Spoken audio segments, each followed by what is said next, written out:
There we go. So now it's recording. Problem 1 is volumetric and energetic multiplicities. Cubic box has a volume of 3 meters cubed. A single molecule with a volume of 1 angstrom cubed is added to this box.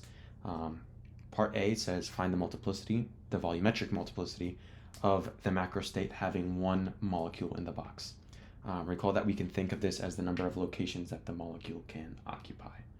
So have you guys gotten to the concept of volumetric multiplicities yet or not? I just want to check on that real quick. So I'm seeing some thumbs up because I know you guys are in different sections as well, different professors, so I just want to make sure everyone's roughly on the same page.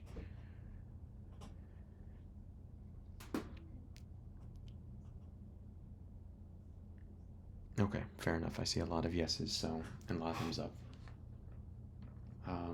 But yeah, so volumetric multiplicities, I'll go ahead and pull up the equation so you guys can see it here. So for volumetric multiplicities here, it's the number of microstates. Oh shoot, my pencil not working. That's not great. All right, that's fine. Number of microstates corresponding to the macrostate. There are n molecules in the container. So that's the idea there of the volumetric multiplicity. It's telling you the number of microstates corresponding to the overall macrostate, the overall kind of, position or concept that we're looking for here, that there are n molecules in a container. So if we go back here, that's kind of the idea that we're going for here as well. It's the number of locations. I don't know why this is not working. Okay, so it says find the volumetric multiplicity of the macrostate. Here's the macrostate that we're looking at. So it's the number of molecules, n molecules in the box or in the container, right? That's what we're going for here for the volumetric multiplicity. It says recall that we can think of this as the number of locations that the molecule can occupy. So if we think about the volumetric multiplicity equation here, right? Let me go back to that real quick just to kind of show you guys. So this is what it is here. So multiplicity of molecule 1 times molecule 2 times all the molecules, n number of molecules, right? And that can be simplified down to just taking the volume of the container divided by the volume of the molecule, right? The volume that the molecule takes up, and then all of that raised to the power of n, which is the number of molecules in the container. Well, do we actually need to raise it to any power, technically? Not really, right? Because we already saw that they're talking about 1 molecule, so n is just 1, right? So n is just 1, and so we don't really need to kind of worry about that. Now, it is, though, the volume of the container, right, divided by the volume of the molecule, right? And then all that's raised to the power of n, and we already said n equals 1. So we see here that the cubic box has a volume of 3 meters cubed, right? And then the volume of the molecule, right? Each molecule has a volume of 1 angstrom cubed. So what is 1 angstrom? Does anyone know their measurement for that, like in meters or something? You guys remember that? Yep, exactly. 1 times 10 to the negative 10 meters, right? So we're looking at 1 times 10 to the negative 10 meters. That's an angstrom. And then that's like meters cubed, basically, right? So if we take this, calculate it, and then simplify it, right, we should get around 3 times 10 to the 30. Right, that's the volumetric multiplicity of the macrostate. So this is basically, we can think about this, 3 times 10 to the 30. There are 3 times 10 to the 30 locations that the molecule can occupy, right? That's the idea here for a volumetric multiplicity. It's the number of locations that the molecule can occupy. So the molecule, that single molecule, can occupy 3 times 10 to the 30 locations in that 3 meter cubed container or box, right? So that's part A. Not too bad. Now we move on to energetic multiplicities. So since you've heard of volumetric multiplicities, I'm guessing you also might have heard of energetic multiplicities. I'm not sure how far apart those concepts are. But is everyone also familiar with energetic multiplicities as well?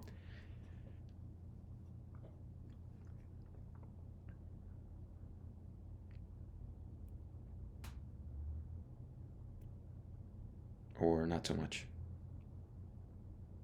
Yes? Okay. So, and I'll like, regardless, like I'll go back and like show you guys the equations as well, like if you've forgotten it or, you know, whatever. So find the energetic multiplicity of this macro state, right? Of the macro state of having one molecule in the box, right?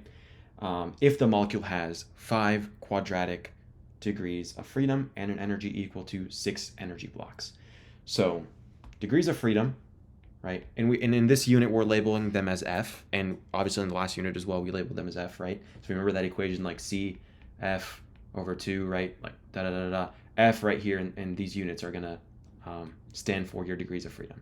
So you have 5 quadratic degrees of freedom, and then you have 6 energy blocks.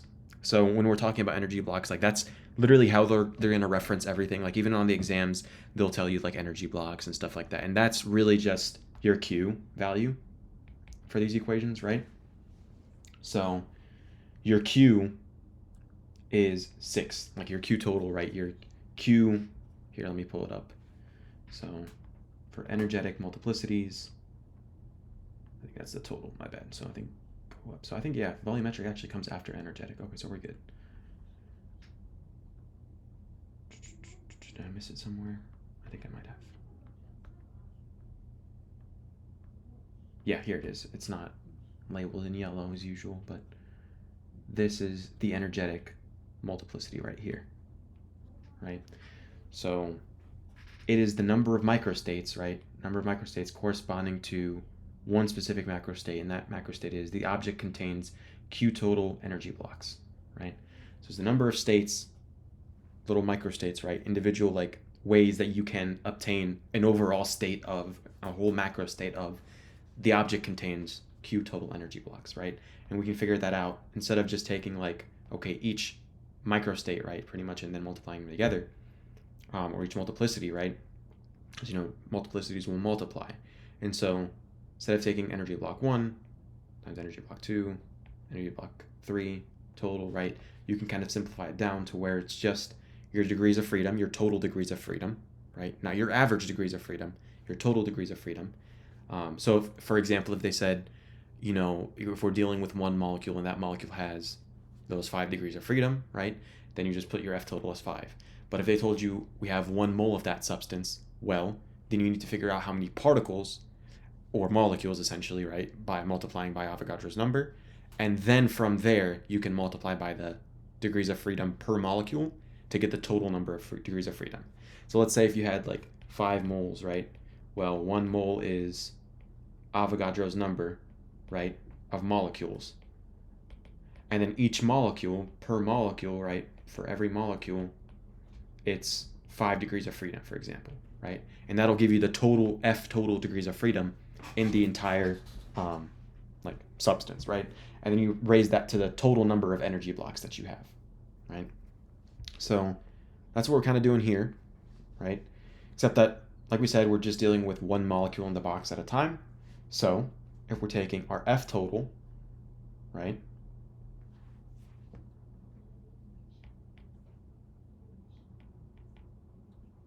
and then raise that to the power of Q energy blocks, right? Or if I switch them around, no, we're good. F total, Q total, yep, just wanted to make sure. And then, yeah, you just basically take the total number of degrees of freedom. In this case, we're only dealing with one molecule, like I said, so it's just those 5 degrees of freedom raised to the power of 6 energy blocks, right? So that's pretty much it there, right? So that's not too bad, right? Like I said, the difference here is that you would have to, if you were talking about like a mole, 2 moles, whatever, you'd have to make sure that you're factoring in every single molecule by multiplying by Avogadro's number, and then figuring out per molecule, okay, each molecule has 5 degrees of freedom. Then you multiply by the number of molecules by the number of degrees of freedom per molecule in order to get your total number of degrees of freedom. And then you raise that to the number of energy blocks, right? And so this ends up being like 15,625. I think that's right. Anyone want to check that as well?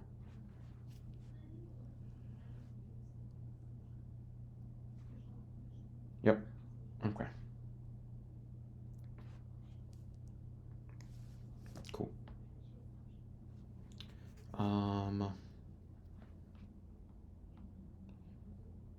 So that's A and B for volumetric and energetic multiplicities. A second molecule is added to the cube. The molecules are so tiny compared to the cube that the second molecule effectively can occupy the same number of locations as the first. The temperature is held constant, right? So temperature is held constant so that the second molecule, on average, has the same energy, 6 energy blocks, as the first one. Notice, however, that the total number of degrees of freedom and of energy blocks increases, right? So that's really important there. Now, let me kind of underline this. Total number of degrees of freedom have changed by adding another molecule, and the number of energy blocks have increased as well by adding another molecule, right?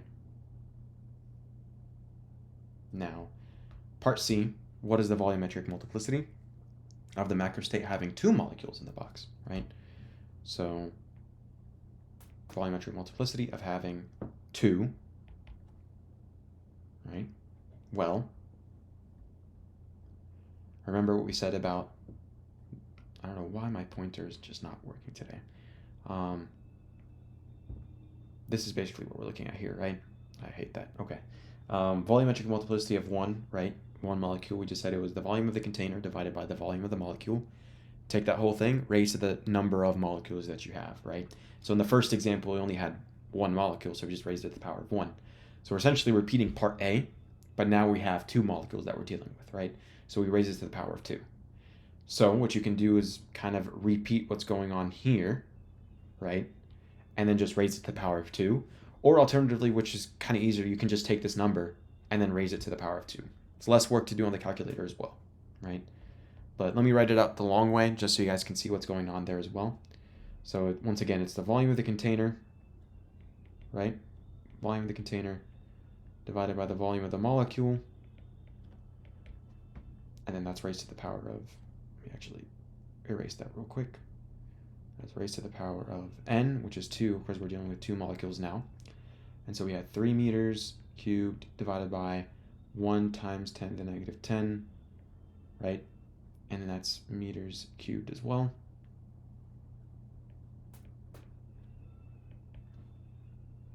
And then you'll raise this whole thing to the power of 2, right? And so you end up getting somewhere around like 9 times 10 to the 60, I believe.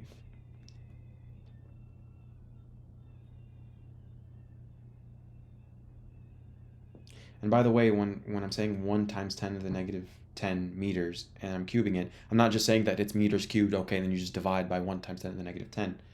No, like you actually take 1 times 10 to the negative 10, like that value, and then cube that, right?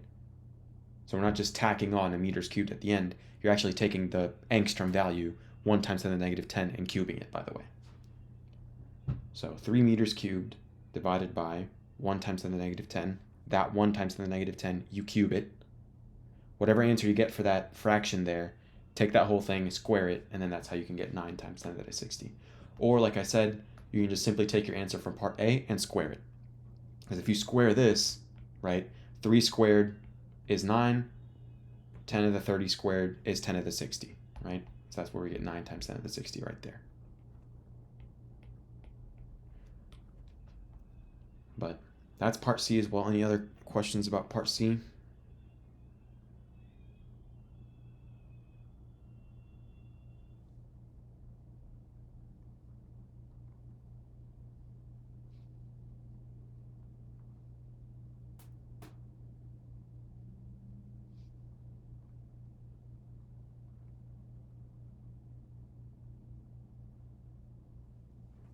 Seems good? Okay.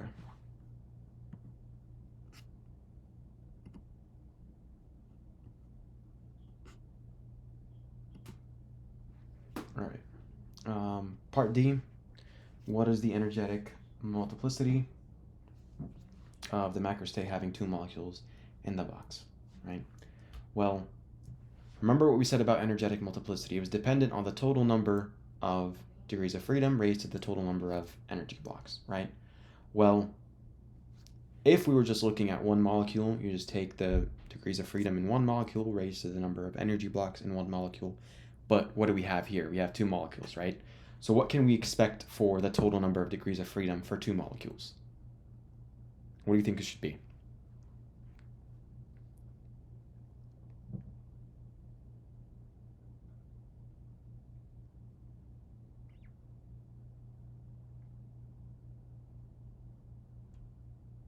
So remember we said 5 degrees of freedom for the first molecule, and if we're adding another, then it should be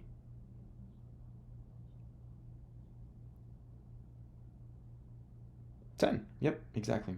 So 10 total degrees of freedom between those 2 molecules, right? Because it's just, like I said, it's the number of molecules times the degrees of freedom per molecule, right? So like total number of molecules, total molecules times degrees of freedom per molecule. So your molecules cancel out, and then you're left with degrees of freedom on top, right?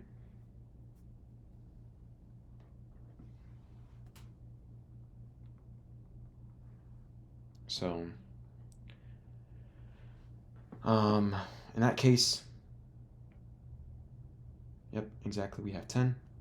So it's 10 total degrees of freedom for those 2 molecules, and then raised to the power of total number of energy blocks. Well, like I said, same kind of deal with the energy blocks as with the degrees of freedom. If one molecule had 6 energy blocks, then 2 molecules should have how many energy blocks? 12, exactly. So 10 to the 12. And then let me calculate that real quick. So 10 to the 12. Well, I'll just call it 10 to the 12. That's fine. So yeah, 10 is the total number of degrees of freedom. So one molecule had 5 degrees of freedom, right? And it said we're adding a second molecule. You get the total number of degrees of freedom, your F total, by multiplying the number of molecules that you have times the degrees of freedom per molecule, right? So total molecules times degrees of freedom per molecule, right? So if we have 2 molecules and we have 5 degrees of freedom per molecule, then you have 10 total, right? Does that make sense? Yep. And same thing for the energy blocks as well, right?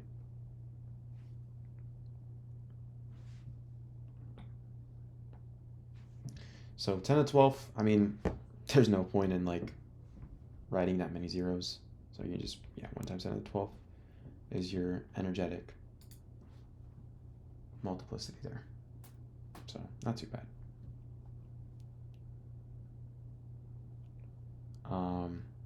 That's D. C and D done.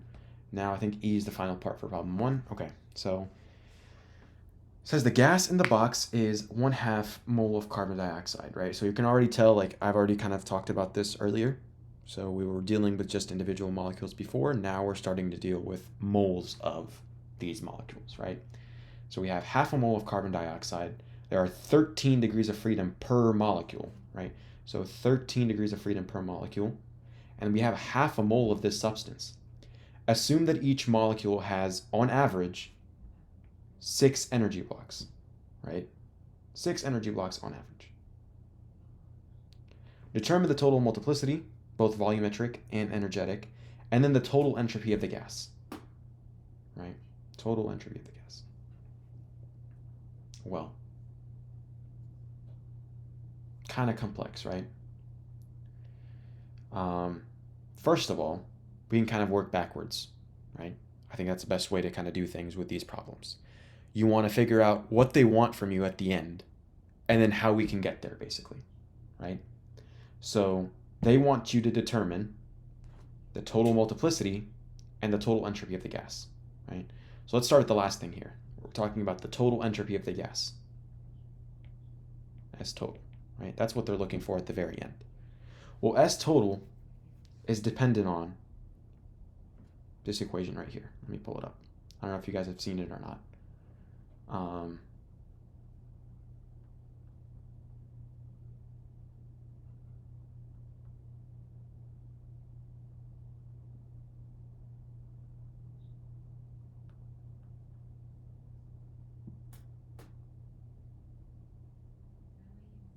Okay, actually, yeah, we're good. Okay. Yeah, so S total is the sum of your energetic entropy and your volumetric entropy, right? And then kind of on an individual basis, right, we're going to need to pull some equations for energetic and volumetric entropy, right? So the sum of these two terms right here is going to give you your total entropy. Well, okay, let's take a step back, look at things. Here is our volumetric entropy. That's how we can calculate it. We take KB ln times the volumetric multiplicity right there, right? And pretty much kind of the same thing for your energetic, right? KB ln multiplicity of your energetic, right? So let's write this out real quick. So S total, and I'll just write out the equations as well. We have, it's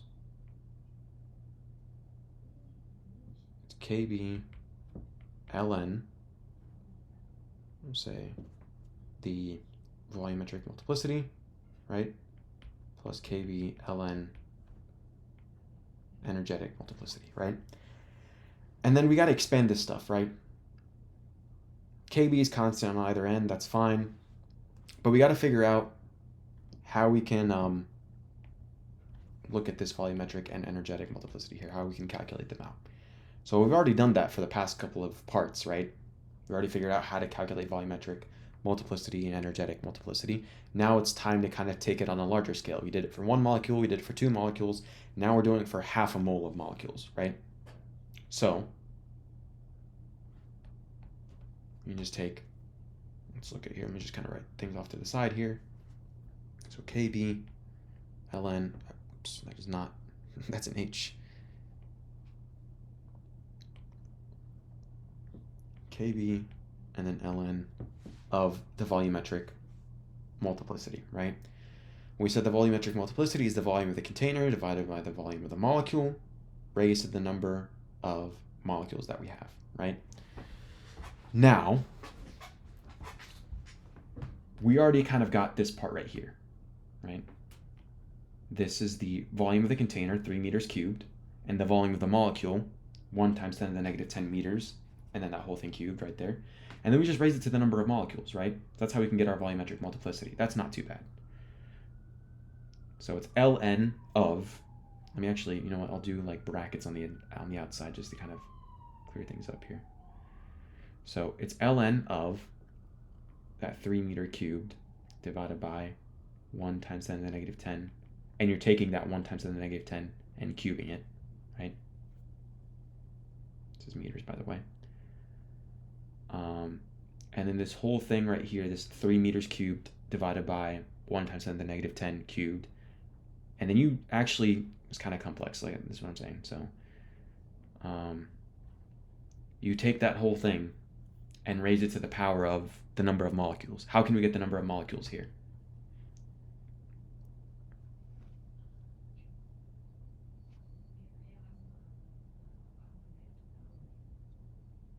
Yep, exactly. So half a mole, right? We have half mole of carbon dioxide. And then if we multiply by Avogadro's number, right? So half mole and then 1 mole is Avogadro's number of molecules, right? We can get the molecules there. That's the number of molecules that we're looking for total. So it's half, and let me just write out Na. I don't think it's worth, like everyone knows Avogadro's number. It's not worth taking up space for that. And that whole thing under brackets there. In reality, we actually know this term from before, right? So we can just kind of substitute it in, just clean things up. We know that 3 meters cubed divided by 1 times 10 to the negative 10 cubed is 3 times 10 to the 30 already, right? So simply, we can kind of just take this whole thing right here and just take 3 times 10 to the 30 raised to the power of 1/2 times Avogadro's number of molecules. And then that's, you know, the natural log of that times KB will give you your volumetric entropy, right?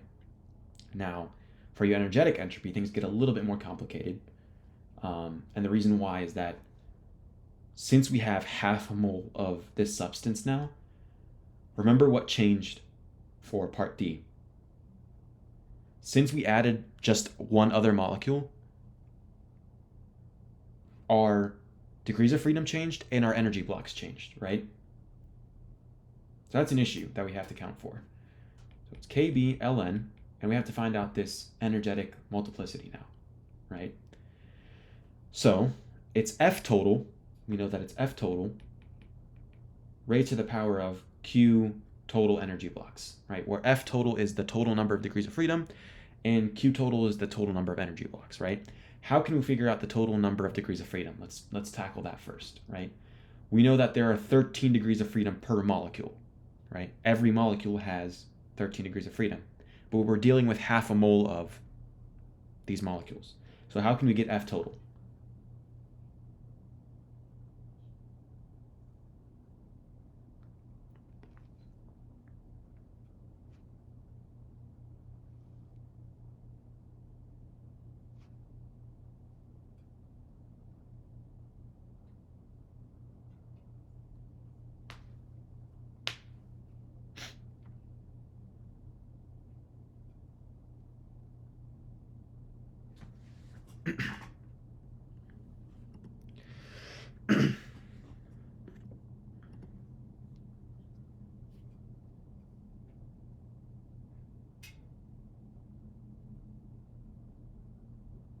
Yes, 13 per molecule, somewhere with that. Yes, and then, yep, exactly. So if we're looking for the total number of degrees of freedom, right? So we have 13 degrees of freedom per molecule.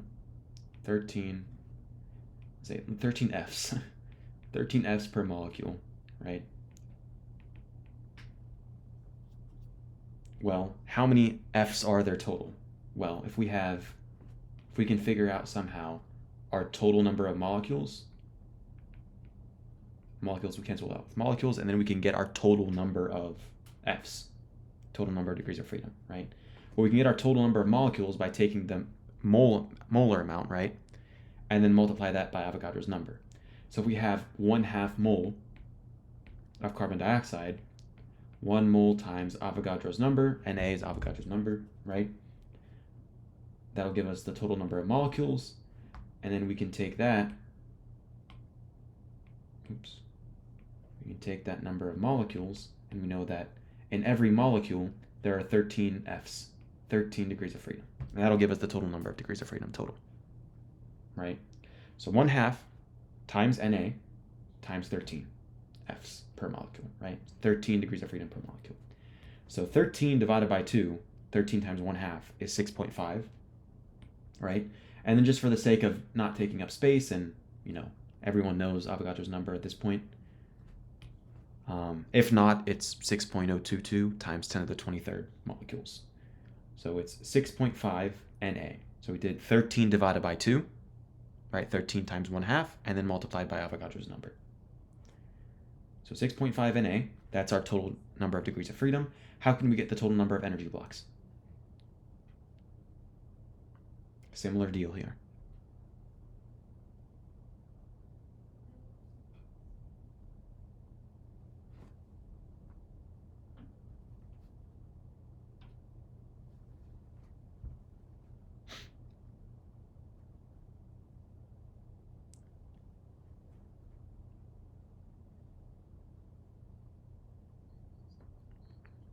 Yeah, total number of energy blocks.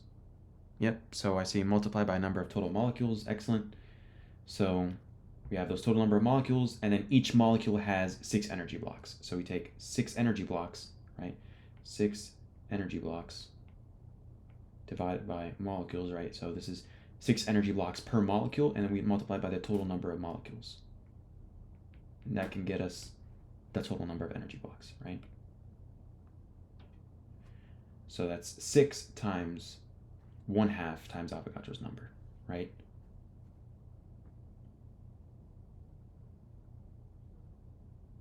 So that's the deal there, right? So 6 times 1/2, and it's 1/2 once again because we're dealing with half a mole right here. So let me actually just write that out on the side here. So we're dealing with 1/2 mole again, and each mole has Avogadro's number of molecules, right? That's molecules up top there. And then in each molecule, there are 6 energy blocks, 6 Qs, right? So 6 times 1/2 is 3. and then we just say 3Na. So 3Na, and then that's our energetic entropy there as well. Let me just erase these two real quick, and then we're solid. Actually, you know what? I'll just keep them. That's fine. So once again, it's F total raised to Q total, right? So we found the total number of degrees of freedom by finding the total number of degrees of freedom in those number of molecules from that molar amount, right? And then raised to the power of total number of energy blocks as well. And here's the reference equation for that again, right? So your energetic entropy here is going to be KB times, well, I guess, yeah, KB ln of your total number of degrees of freedom raised to the total number of energy blocks. And then if you're familiar with natural log properties and stuff, if you have like something like a base raised to the power of, raised to an exponent, right? You can take that exponent, pull it out, and multiply it on the outside. That's a natural log property. And I strongly recommend getting familiar with natural log properties. I'll try and, like, at the end of the session, someone remind me. Hopefully I don't forget. I'll send the link to like a good website that kind of goes over natural log properties, because you'll definitely need that to manipulate like variables and equations and stuff on the exam and quizzes. But if you have that Q, like if you have something raised to the power of an exponent, right, you can take that exponent, pull it out of the natural log, multiply it on the outside if you want to. And that sometimes makes some of these calculations easier, but it doesn't really matter. But yes, total number of degrees of freedom raised to the total number of energy blocks, take the natural log of that times your Boltzmann's constant for your energetic entropy. And then for your volumetric entropy, it's the natural log of volume of container divided by volume of the molecule raised to the total number of particles. Take the natural log of that times KB. And like I said, if you have natural log raised to the power of something there, right, like the natural log itself, right, whatever on the inside of natural log is raised to the power of something. So this exponent right here, we can pull it out of the equation, pull it out of the natural log, and just get it on the outside here. Sometimes that's a little easier to calculate stuff. But yeah. So essentially what that means is, like, if I have 6.5 Na raised to the power of 3 Na, how can I rewrite it? Using those natural log properties.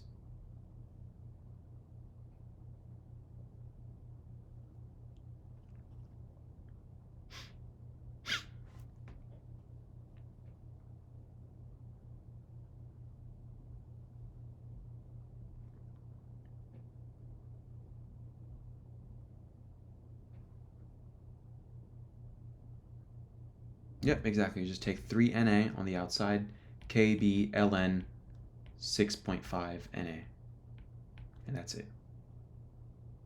Right, and that might be a little easier because then you might accidentally, like, you might put this exponent on the outside of the brackets, and then that might throw things off. So either way, however you want to do it, it's fine. But once you kind of got that set up right there, right, that should be your total entropy, right? That's your total entropy of the gas. They also asked us to find out the total multiplicity.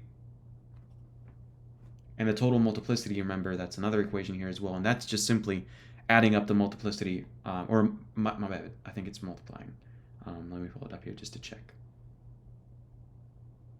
It might be down here. Hold up.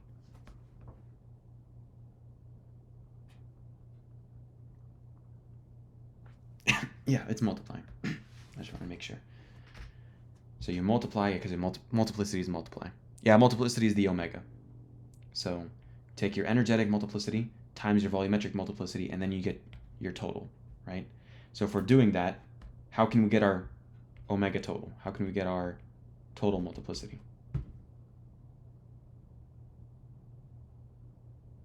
What aspect of this large equation here can we use to figure out our total multiplicity?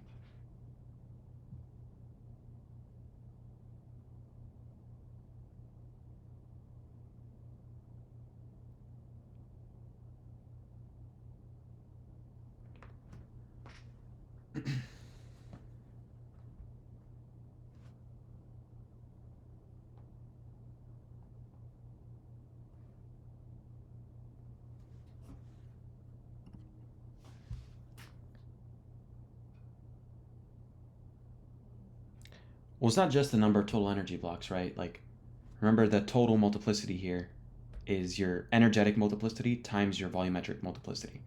And remember, like, each equation, right? Each equation said, like, if we pulled up volumetric entropy, it took KB ln times the volume, or not times, KB ln of the volumetric multiplicity. When we did energetic entropy, they took KB ln of the energetic multiplicity, right? So really, what's inside the ln here, this part right here, that's our volumetric multiplicity. This right here is our energetic multiplicity, right? So if we want to find our total multiplicity, we just take that energetic times the volumetric, right? So 3 times 10 to the 30 raised to the power of 1/2 Na, and then also multiply that by 6.5 Na raised to the power of 3 Na, right? You multiply those together, and then that's how you can get your total multiplicity there. And if you wanted to, right, you could also, this is, like I said, this is also part of the whole, like, natural log properties. If you're adding two natural logs like this right here, adding natural logs like this, you can rewrite it as the multiplication of whatever's inside the natural logs. So KB ln omega volume plus KB ln omega energetic, right, can be rewritten as, this can be rewritten as KB ln omega volume times omega energetic, right? That's your S total as well. You can rewrite it like that. So multiplication of two terms inside the natural log is the same as taking each one and adding them together. So taking KB ln omega volume plus KB ln omega energetic. And you can rewrite that as the multiplication of those two on the inside. And then what you realize is that this here, omega volume times omega En, well, oops, that's not it. Sorry, I keep going back and forth. Omega volume times omega En, well, that's our omega total. So you can actually rewrite this part as KB ln omega total, right? You can rewrite it as that as well. In which case, if we're working in the correct manner that they actually asked us to determine the total multiplicity first, right? If we figured this out first, that's our total, then we could have just taken KB ln of the omega total, right? But all in all, the 3 Na came from the total number of energy blocks that we were looking for, right? So it was half a mole multiplying by Avogadro's number multiplied by the number of energy blocks per molecule, right? So 6 times 1/2 is 3 times Na. Does that make sense? Okay. But all in all, I think, I don't think I don't have a calculation for this one or this one actually, because like my homework was slightly different. But that's pretty much the gist of what's going on here. This is simple. Just if you kind of plug it in your calculator, all the values, you should be okay. Sound good? I won't erase this actually. All good for problem 1?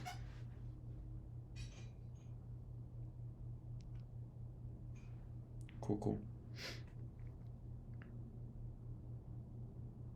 You got an overflow. What do you mean an overflow?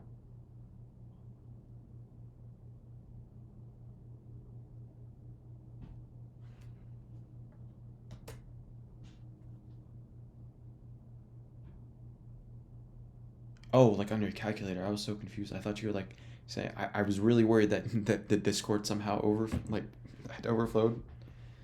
Because I know there's you can only have like 50 people watching the stream at once for some reason. But yeah, I was worried. I was like, did they lower the number of people that can watch again or what? Overflow error on a calculator. Yeah, I think you just from that like plugging everything in, like all of this in.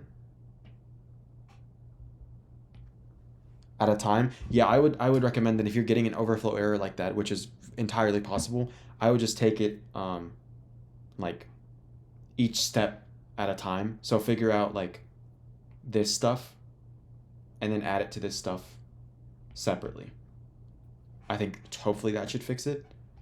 But I do, yeah, I think like just based on what I remember having for my homework, right? I think you should definitely have a value for it. But yeah. Maybe even to kind of alleviate the issue a little bit. But I don't know. Yeah, it might help. So you know how I said for log properties or for natural log properties, right? You can pull out the exponent on the outside. Well, if you have this, for example, this example here, like kb ln 3 times 10 to the 30 raised to 1/2 na, well, you can have 1/2 na on the outside times kb and then ln 3 times 10 to the 30, right? And then here's a little trick, right? Well, we know based on the, and I went over this in the PowerPoint lecture that I had, and the videos up on YouTube as well. I explained this relationship, but basically, n, or not n, it's it's r divided by na, r divided by Avogadro's number is equal to kb, right? And so r is equal to na times kb, right? Well, we have na times kb over here. So you can actually just substitute for na times kb. What you can do is just kind of substitute r for it instead, if you want to do that. Right? So you can take this and make it 1/2 r. And then it's easy to just put 8.314 as opposed to 6.022 times 10 to the 23rd and all of that stuff, right? I think that should also help with the overflow error. That's a nice trick there that you can use to kind of figure it out. For the total multiplicity, I can't even get one of those numbers. Like you can't even calculate one of these?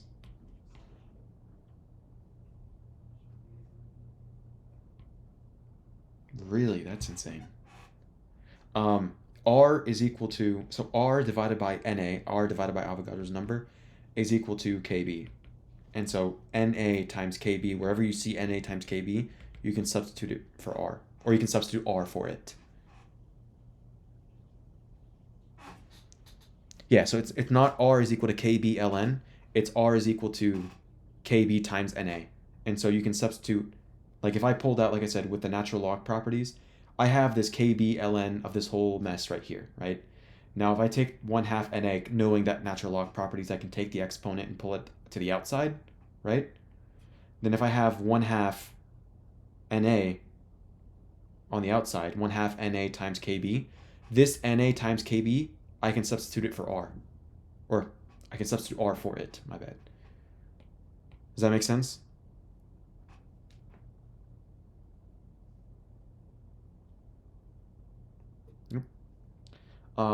With respect to the people that are having issues like calculating this out, I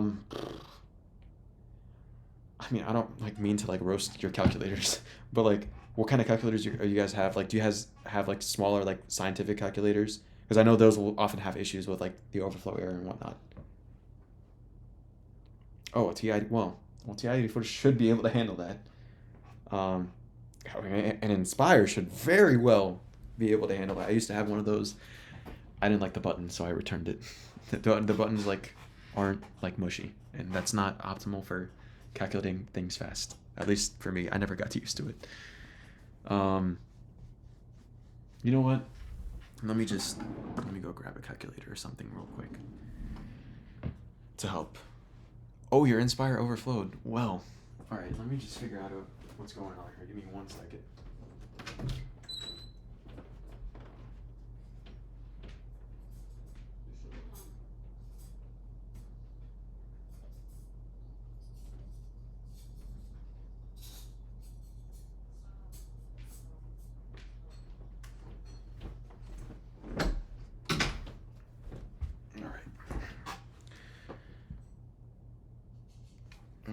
let's see here. So you're saying total multiplicity, 3 times 10 to the 30.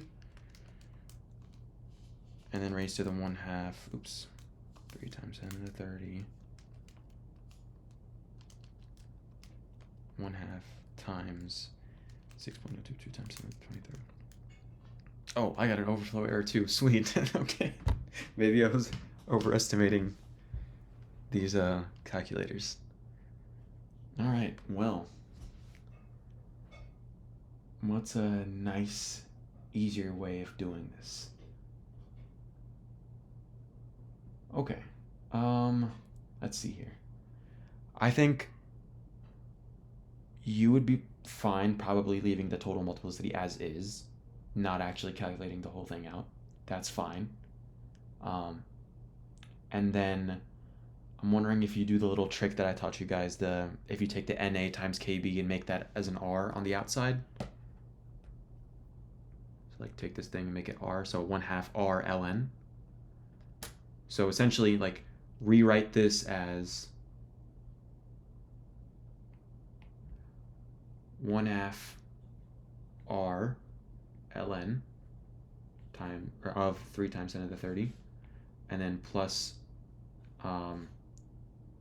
would be what, 3 R ln 6.5 NA basically. Let me move this over a bit. No, I want lasso.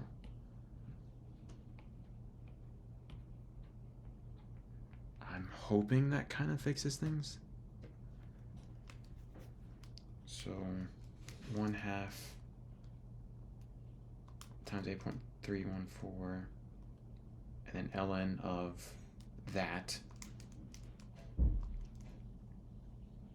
and then plus 3 times 8.314, and then ln of 6.5 times 6.022 times 10 to the 23rd. I feel like this is still going to give an overflow. Oh, it didn't. Okay.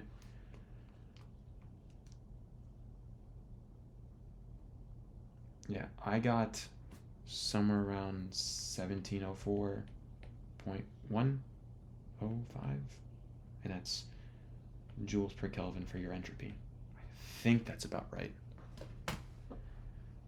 Unless I made any stupid mistakes here. I don't think so.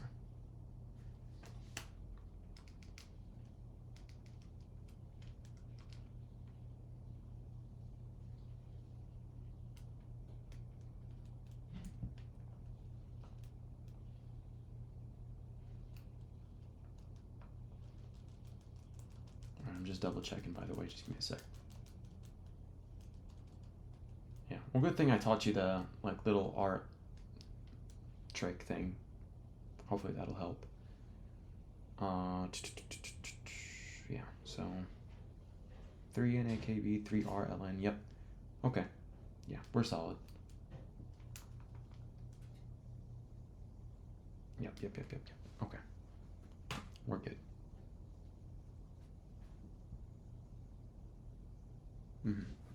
All right, well, yeah, I think it should be 1704. And then you can, like I said, I think you can just leave the total multiplicity thing uncalculated because it will probably give you an overflow error. Yeah, I don't think there's any way around that. But sound good so far for problem 1. That took a while.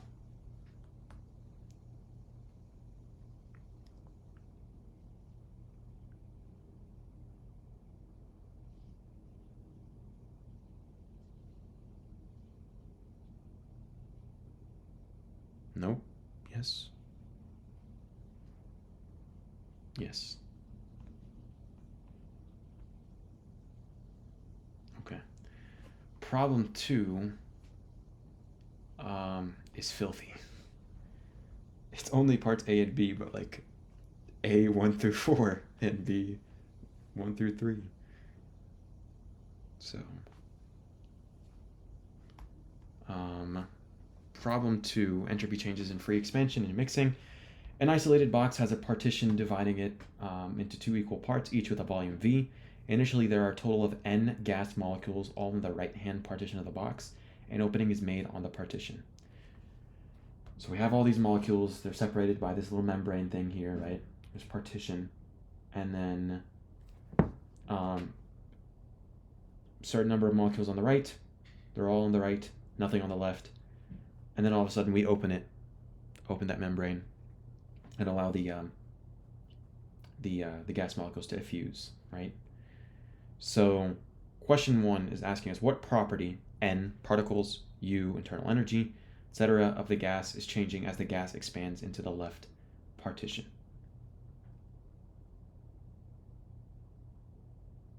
So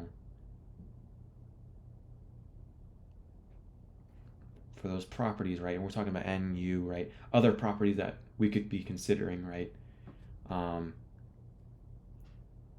would be like temperature, for example. So yeah, N, U, temperature, volume, and then yeah, I guess pressure as well. You count pressure too. Now, the important thing to notice is that it says this is an isolated box. Do you guys remember what an isolated system is in thermodynamics? You remember what an isolated system is?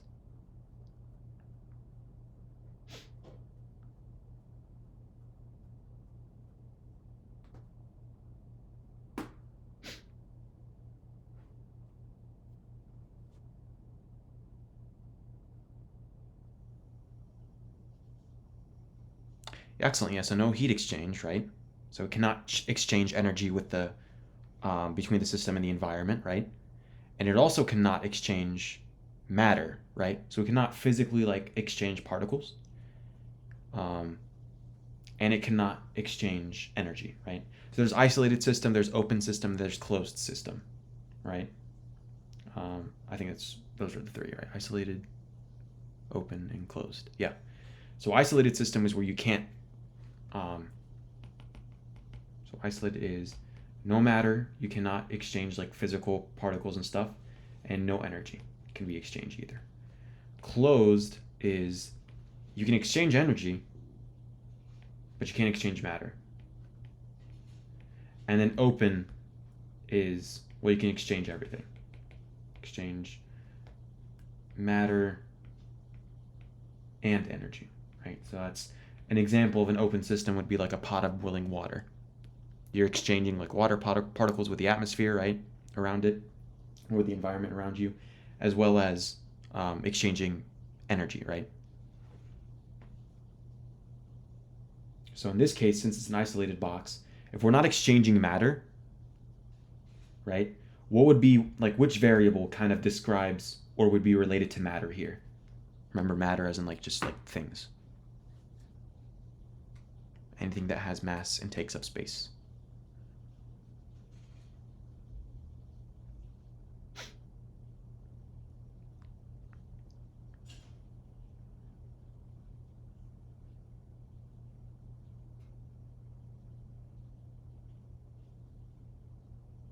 N, right? So N is involved here in terms of like just the matter itself. And yes, in terms of defining matter as anything that has mass and takes up space. So N and V would kind of be implicated here in the matter context, right?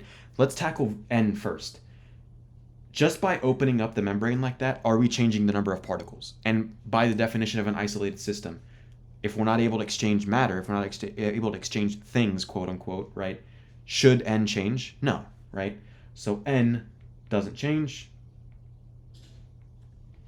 right? How about U? Remember, U is defined as, or at least the average. Well, you know what? I'll do total internal energy of the system. That's 3/2 N kBT, right? Where N is the total number of particles. Well, we know that N doesn't change. KB is a constant, 3/2 is a constant. Does the temperature change too? Remember we said we can't really exchange energy, right? So should the temperature change?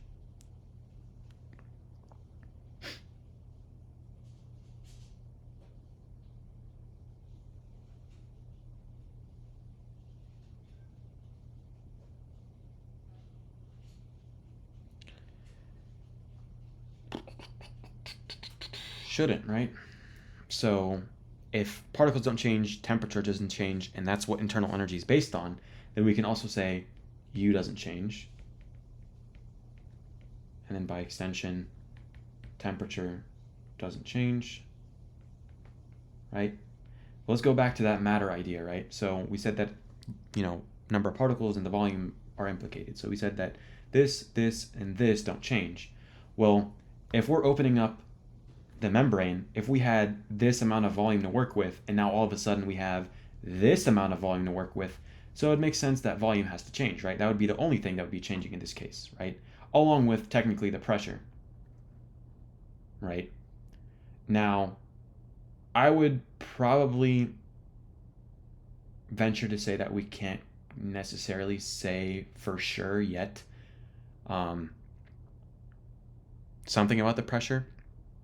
Reason why is that we can visually for sure see that the volume is changing, but we don't know, for example, like externally, if the pressure is being maintained, right?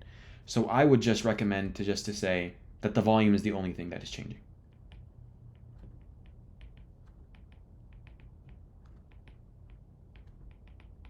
Right, so the only thing that's changing here really that we can visually see is the volume. So that's number one. Number two says calculate in terms of N and V only the change in volumetric entropy, delta S volume, SF minus SI of the gas after it expands to fill both partitions, right? Well, we know for volumetric entropy, it's equal to KB ln omega volume, right? Well, we have a final state and we have an initial state, right? So we should have volume F, and we can also subtract that from KB ln volume I, right? SF minus SI, KB ln of the volumetric multiplicity final state minus KB ln volumetric multiplicity of the initial state, right? That's how we can get our change in the volumetric entropy there, right? Now, like I said, with the natural log properties, I think it would be far easier to kind of manipulate it this way. So what you can do is instead, like naturally you could just say KB ln, and you're like, okay, well, I know that volumetric multiplicity is volume of the container divided by the volume of the molecule, and that whole thing raised to the number of particles, right? And then subtract that, same thing, but this is like, what was I going to say? Yeah, final volume of the container, and then this is like KB ln, what was I doing there? Did not want to rewrite that. So yeah, the volume of the container initial, right? So it was that initially that first half divided by volume of the molecules and raised to the power of n, and another parentheses right there. So we can we can write the whole thing like that, right? If we wanted to. But that's a little complex, right? To go ahead and calculate everything like that. It's just a little inefficient. So remember what I said about natural log properties? If we're adding two logs like this, you can say that, oh, it's KB ln vol F times vol I. Oops. Like that, if you're adding them together. And if you're subtracting them, you can actually divide. So you can take this whole big mess right here and simplify it down to KB ln V container F, right, over V molecule, that raised to the power of n, divided by, this might actually seem more of a mess, but it's actually going to get a lot simpler here in a sec. Divided by V container I over V molecule, and that whole thing raised to the power of n. And then this is more like a bracket kind of. Let me adjust this so you guys can see this a little bit better. Right? So what we're seeing here is that we have a common denominator in each part. We have V molecule here, and we have V molecule there. And essentially, when you raise everything to the power of n, right, you'll have V container F raised to the power of n divided by V molecule raised to the power of n, and then that whole thing divided by V container I raised to the power of n, divided by V molecule raised to the power of n. What you notice is that you, in both terms, in the overall numerator and the overall denominator, you have V molecule n in both of them. And what you can do is actually cancel both of these out. And what you notice is that you get, KB ln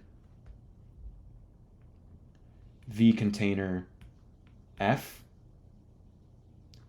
over V container I, and each of those is raised to the power of n.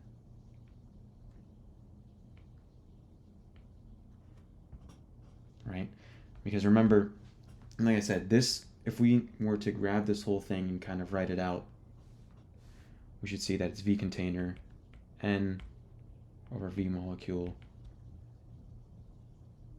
n, or this is F, my bad, yeah, V container I power n over V molecule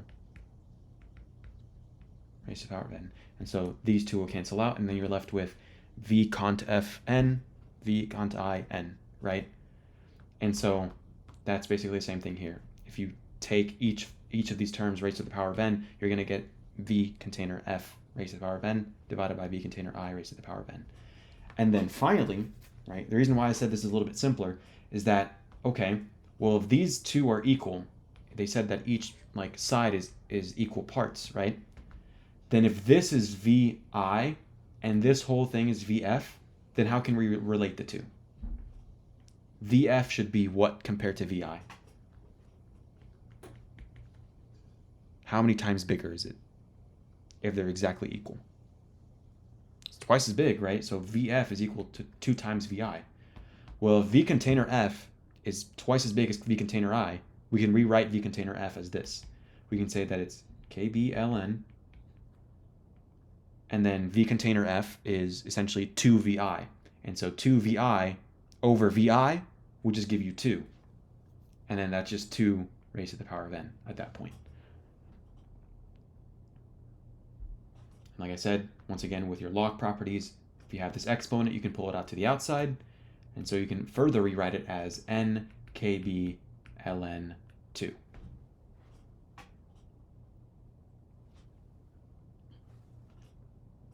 That way we have things written in terms of n and v.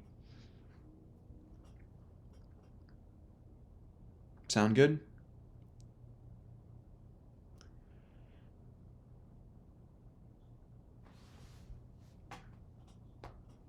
Any questions at all?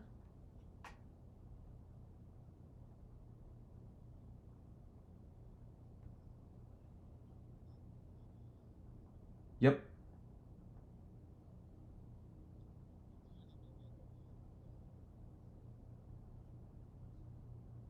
How so?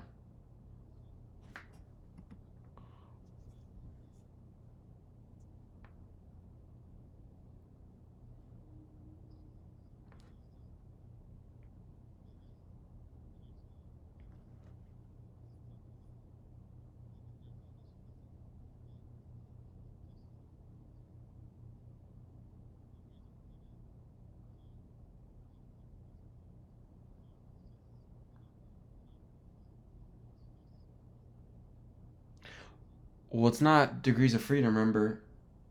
It's volumetric entropy, so it's not energetic. So I think that's maybe where you went wrong. So it's volumetric entropy, which is a little bit different than energetic.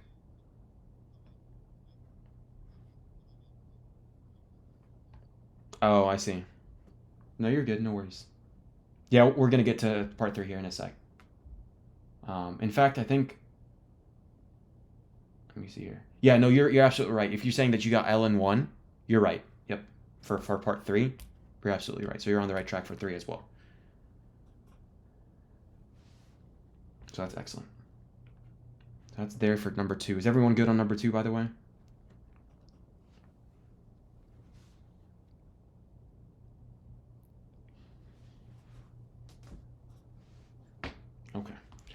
Part 3, assume that each molecule has F degrees of freedom and that each begins with Q energy blocks. What is the change in the energetic entropy in terms of N and Q?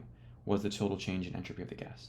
So not only would you have to find out the energetic entropy, the change in the energetic entropy, but also the total entropy change, right? So delta S total, right?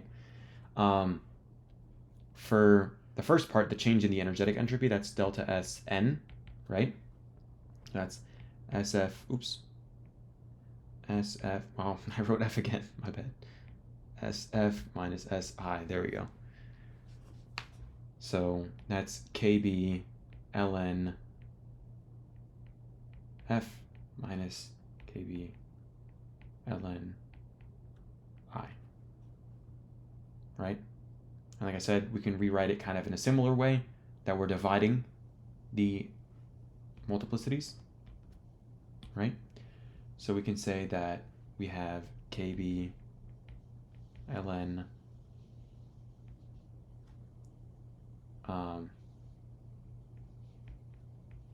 F over I, basically, right?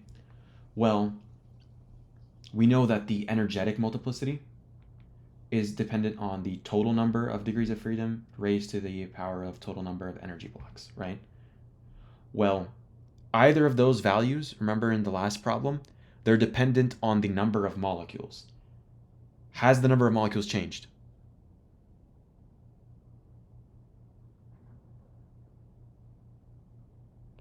So, if the number of molecules hasn't changed, should the degrees of freedom or the energy blocks change? Exactly. So should the multiplicities change?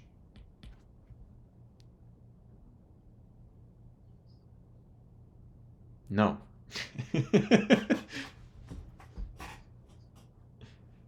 Because if we're taking the final, right, the final multiplicity, so that'd be your total number of degrees of freedom raised to the total number of energy blocks, right?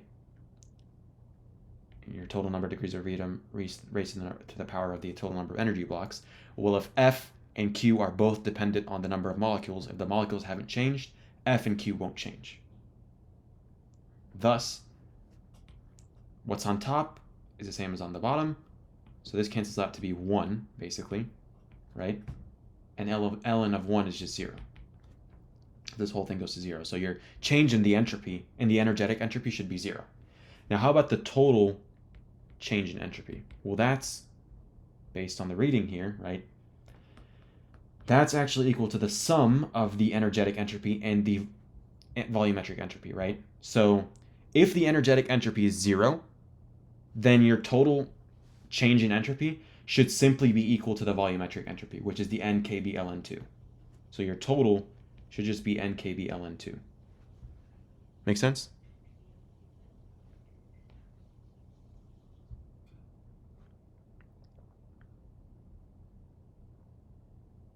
Sound good for 3?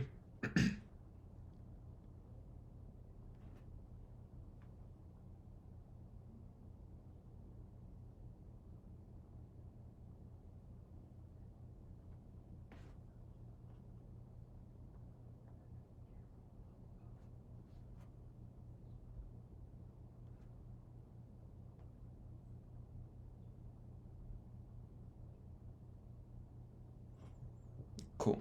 All right, so part 4, assume that the expanding gas is half a mole of carbon dioxide, each molecule with Q equals 12 energy blocks.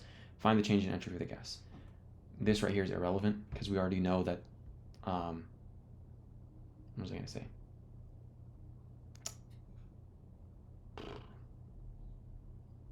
Just by changing the volume, right? Total number of particles hasn't changed at all. So the energetic entropy isn't even going to be a factor here. But what we do care about is the volumetric entropy because it's what's factoring in directly to the total change in entropy of the gas that we're looking for. So simply delta S total, right, that change in entropy should be equal to nkb ln 2, right? Well, what's n? N is the total number of particles, right? How can we figure out the total number of particles?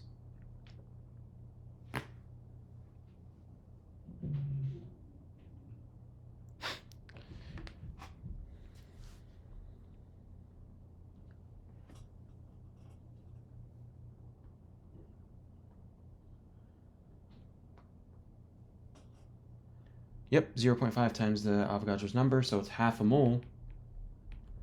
And each mole is Avogadro's number of molecules. Moles will cancel out with moles, then you have your total number of molecules. So 1/2 Na Kb ln2, and Kb is Boltzmann's constant, which is 1.38 times 10 to the negative 23 joules per Kelvin, right? You have your Avogadro's number, 6.022 times 10 to the 23rd, times 1/2. Take the natural log of 2 multiplied by that. Alternatively, like I said, what do you notice here? How can we simplify this? Who's paying attention? How can I simplify 1/2 NaKb ln2? R, excellent. So we can take this and do half R times ln2. So half times 8.314 times ln2, and then you're solid.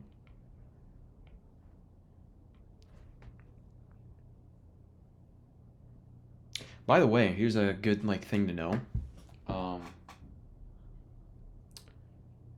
believe this was said when I was taking 132. I don't know if the policy has changed or what exactly, but you guys already, this is kind of naturally, you already know this and you're familiar with it from 131, but basically partial credit in this class, you can write out the whole thing, right? Let's say, for example, your calculator stops functioning, or you have no idea what's going on with your calculator. You just, it's not working well for you.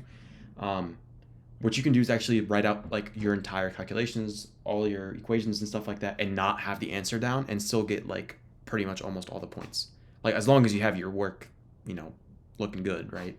I'm pretty sure that's still a policy that's enforced, at least with regards to partial credit, right? You can write down the whole equation, write down all your work and everything, and if your answer just seems screwy, then you can just leave the, everything as it is, pretty much. And you'll get most of your points. At the same time, if they're asking you to how these homeworks will ask you to rearrange equations and whatnot, for, what was it? This equation here, number 2, for part 2 right here, they were asking you to figure out the equation in terms of n and v. Well, really, technically, you could very well have stopped at this point, because everything is in terms of n and v. But it's far better and far more useful to you to simplify it down to that point for the sake of the rest of the problems, right? But you can, there's some certain things, as long as you're following the directions and you're doing the right work, you'll receive a lot of partial credit. That brings me to part B now, right? Part B, I'm gonna be honest, I tried doing this a little bit earlier, and it's kind of confusing. 1 and 2 are fine. 3 is what kind of threw me off, so bear with me if it seems like I don't know what I'm doing for part 3, because I sort of don't. It's not bad, it's just I'm not quite sure if everything is making sense to me, I guess. I don't know. Anyway, part B is saying the change in volumetric entropy of a gas explains why it expands spontaneously.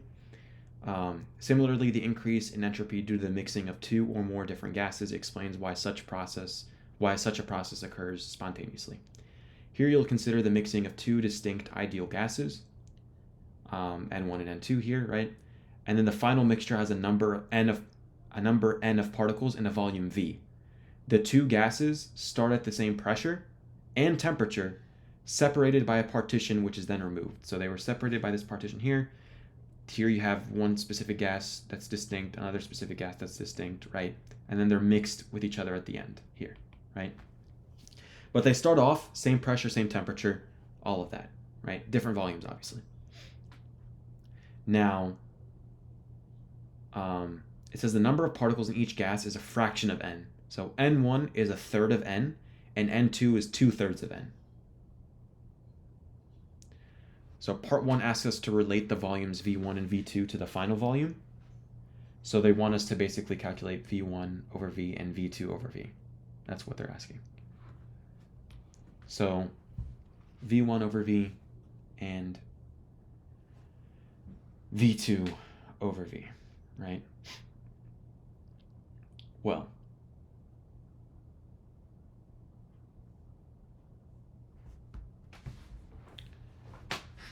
let's see here. So they want us to calculate V1 over V and V2 over V. They want us to relate to those two volumes together. And we have different number of particles here. Well, if we're wanting to relate values of like volume and the number of particles here, and they specifically say that there are values like pressure and temperature that haven't changed, well, how can we relate values like pressure, volume, temperature, particles? What equation could we use to kind of relate all these things together?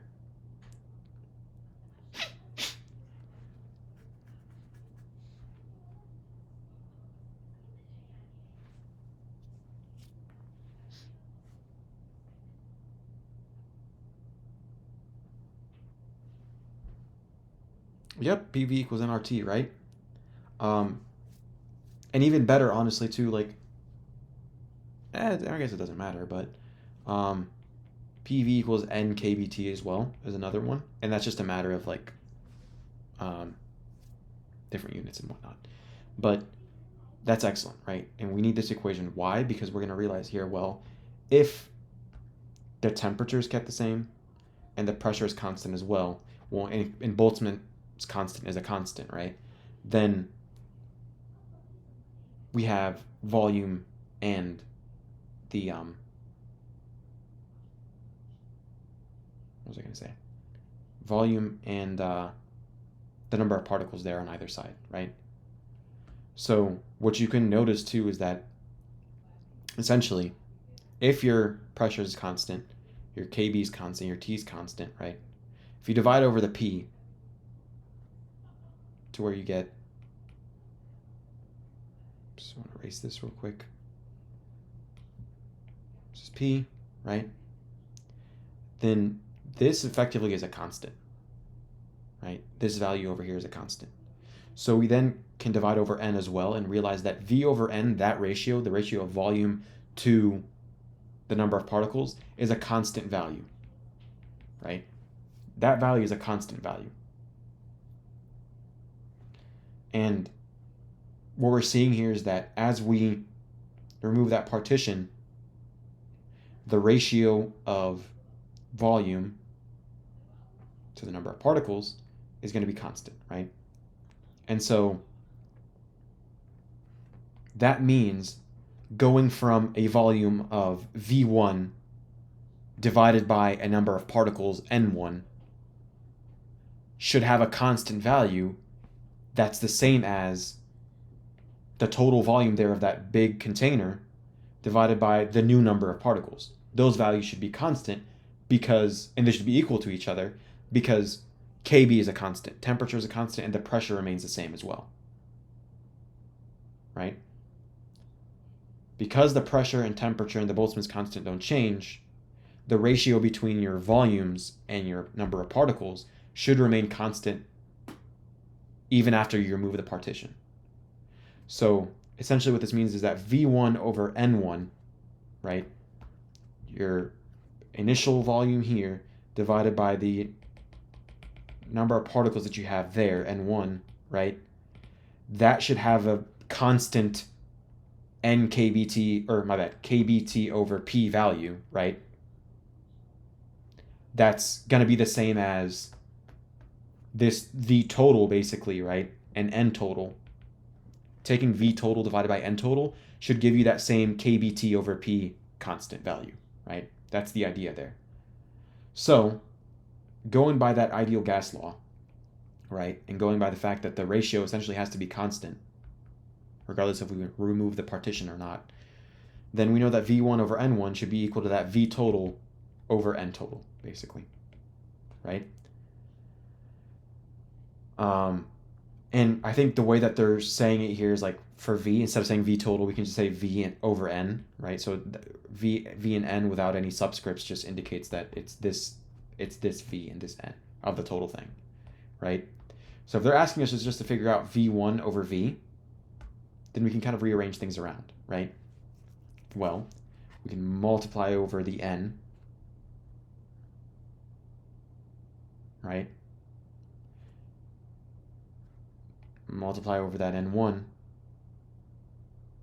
and then divide by V.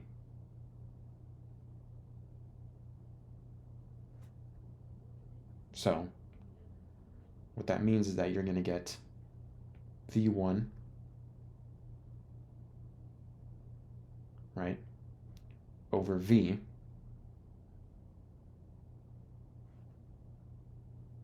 is equal to N1 over N, right? So I think I might have said that wrong a little bit.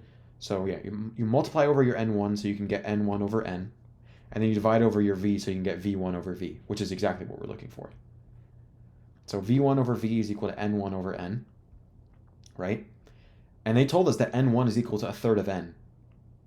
So that means that if N1 is equal to a third of N, so 1/3 N over N, N's cancel out, and so you're left with V1 over V is equal to 1/3, right? We can do the same thing for V2 over V. So we can say that V2 over N2 is equal to the V over N again, right? And in that case, V2 over V is equal to N2 over N. And N2 is equal to 2/3 N.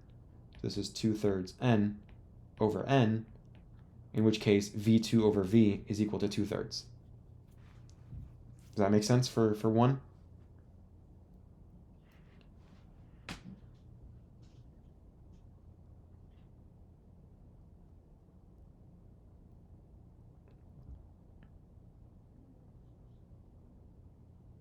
Yes? No? Okay, see thumbs up. Anything you want to clarify?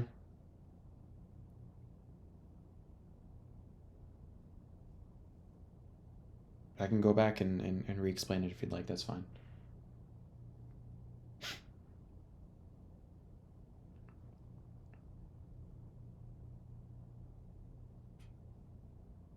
Okay. All right. Yep. Part 2 now is calculating in terms of N only the changes delta S1, right? So change in entropy for like these molecules, this ideal gas, and the change in entropy of the second ideal gas here, right? S2 in the entropy of each gas as each expands to a final volume of V. Okay, so we're just trying to figure out the change of entropy in each ideal gas. Calculate the total entropy change, delta S mix, and explain why the mixing process proceeds spontaneously. So,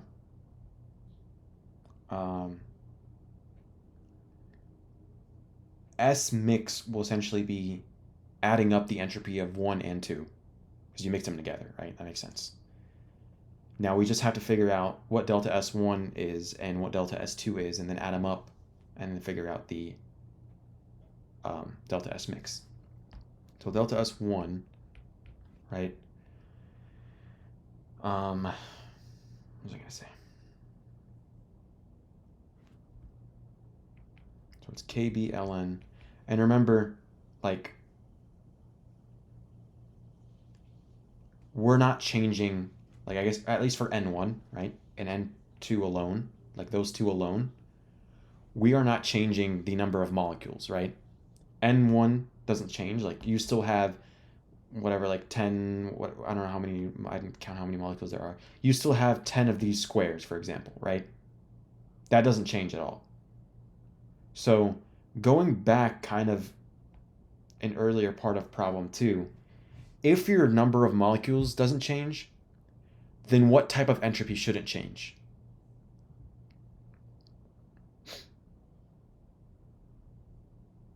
Because remember, they just said entropy. Well, there are 2 types of entropy, right? What are they?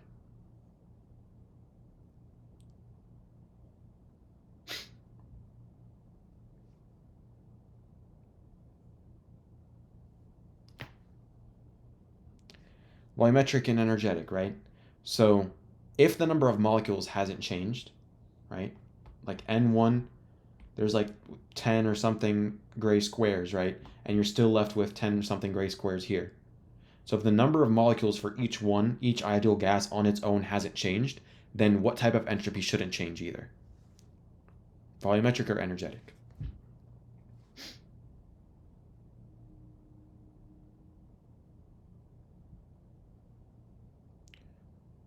So if it's volumetric, right, Well, think about it. You went from this amount of volume to all of a sudden this amount of volume. So that's clearly changing, and it's in the name kind of, right? So volumetric entropy is dependent on the volume that the molecules are taking up and the volume of the container. And if the volume of the container is changing, it would make sense that the volumetric entropy is changing as well, right?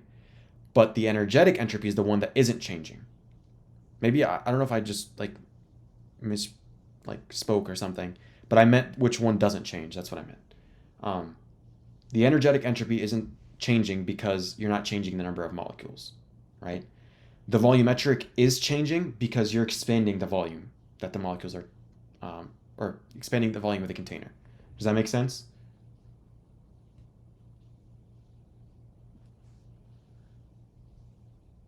Okay.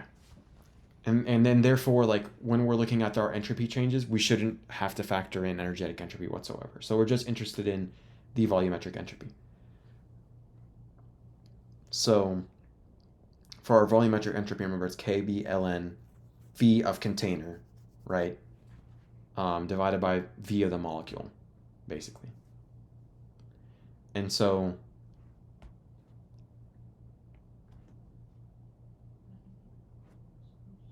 our V container, right?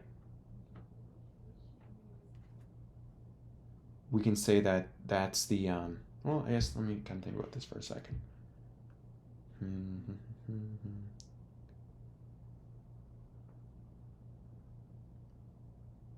You can also think about it not necessarily just as let's see here. Yeah, okay, no, yeah, we're fine. Okay, yeah. So it's V container over V volume raised to the number of molecules or whatever, right? Now, it's kind of similar to what was going on here, right?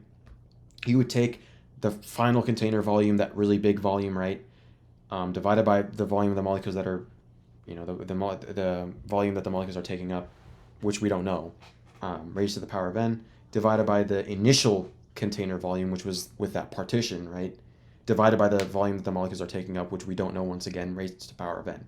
Well, since we don't know the volume of the molecules, right, like I said, those values would kind of cancel out anyway, and you just be left with the volume of the container final raised to the power of n divided by the volume of the container initial raised to the power of n. And so remember what we said in part 1 here, the way we kind of related them together, V1 over V. V1 is your initial, basically, and V is your final, right? So if we're going by final divided by initial, right, final divided by initial container raised to the power of n, then this should be ln V over V1, ln V over V1, and then that's raised to the, well, let me kind of rewrite that a little bit. So this is,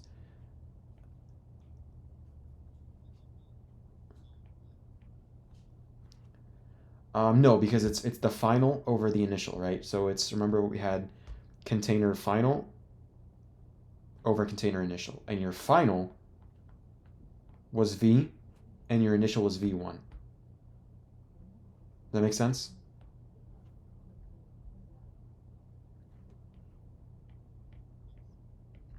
Cool. And that's raised to the power of n, right?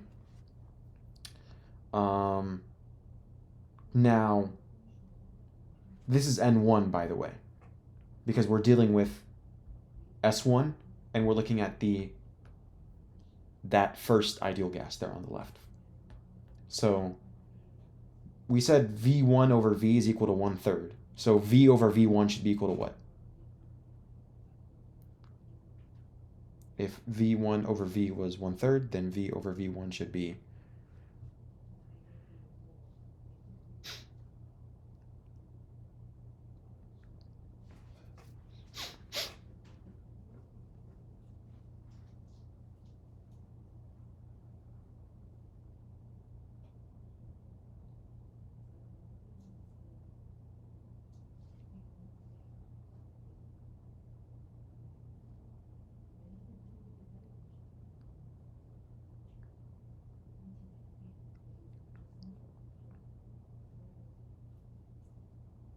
I'll write it out real quick. So if V1 over V is 1/3, then v over v1 should be equal to 3. Yep, there we go.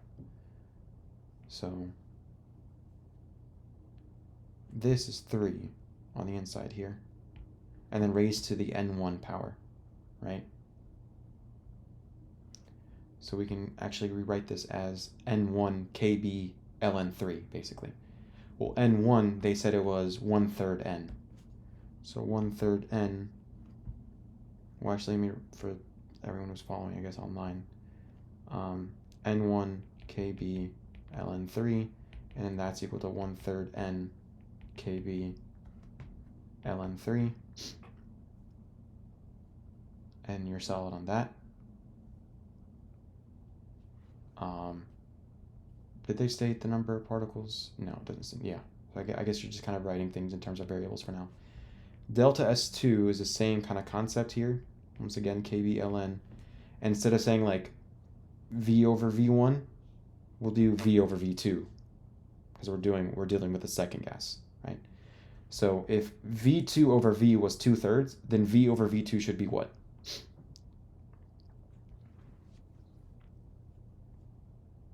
Three halves, right? So 3/2, and then raised to the power of n2. That gives us n2 kb ln 3/2, right?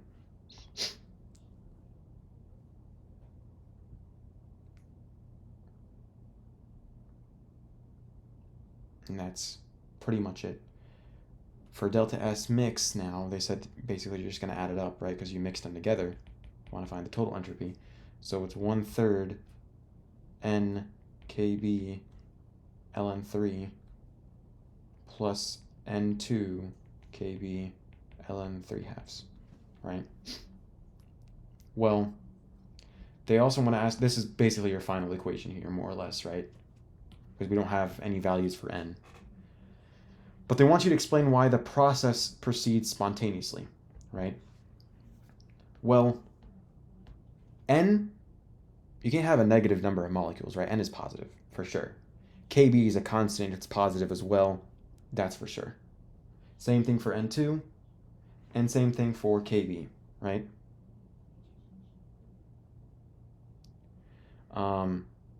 Now,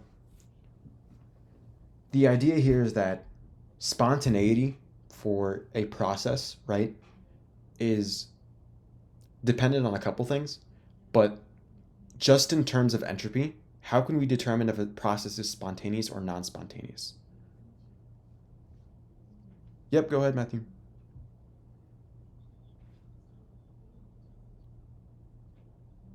Oh, yep, you're right. You're right. So 2/3 n, my bad. Thanks.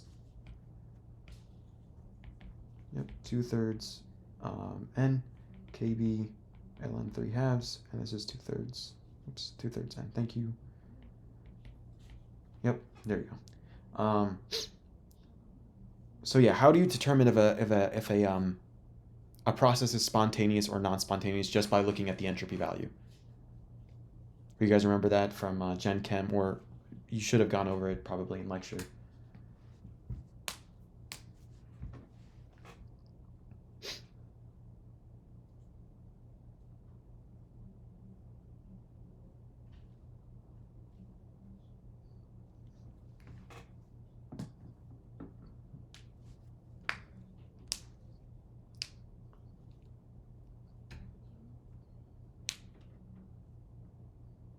No, not quite. So like n would just be the total number of particles, and we actually don't even know the total number of particles. They didn't even tell us how many particles there are total, right? Now, you can turn in NaKb, right, into R only if we're talking about Avogadro's number of particles, right? So if you're dealing with 1 mole of particles, for example. But we don't know the number of particles here, right? But we don't want to actually calculate the delta S mix. That you just leave the equation as is because we don't actually have access to n. But what we're trying to figure out here is how can we explain why we know that this process is spontaneous, right? Like if we okay, let's say we had n and we calculated this whole thing out and we got a value for delta S. how can we say that this process is spontaneous or non-spontaneous? Delta S needs to be positive, exactly, right? So delta S needs to be positive. Now, delta S positive, spontaneous, delta S negative is non-spontaneous, right? Why? In the very like old elementary kind of explanation for entropy, and this is outdated and there's better ways to explain this, but more or less,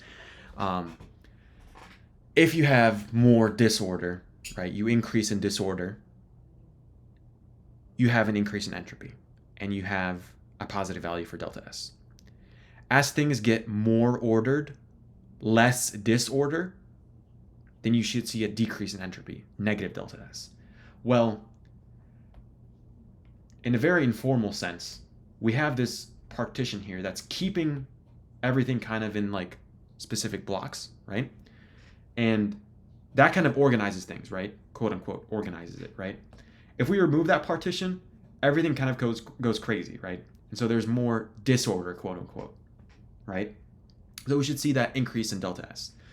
In the more popular, more accurate definition of entropy, we can say that because these particles on either side can now take up more microstates, they can have more locations, they can have more interactions, they can have more positions because they have more space to interact. Like, for example, this particle here could hit the wall here, could bounce off here, could interact with another particle there, but everything has to happen in this area, right? As soon as we open things up, well, now it can bump over here, over there, over there, over there, wherever, right? Now you just gave it a whole bunch more possibilities of where it can move. And everything now has become more chaotic. You have more microstates. You have more disorder, going back to that elementary kind of explanation for entropy. So the idea here is that since the number of particles is a positive number naturally, right, and the Boltzmann's constant is positive, and we're adding these two values together, it shows that the entropy is increasing. And if the entropy is increasing, if there's an increase in entropy, if the delta S, your change in entropy, is positive, you're seeing an increase in entropy, that corresponds with a definition of spontaneity. So because delta S is positive or increasing, right, then spontaneous, basically, right? Make sense? That's part 2.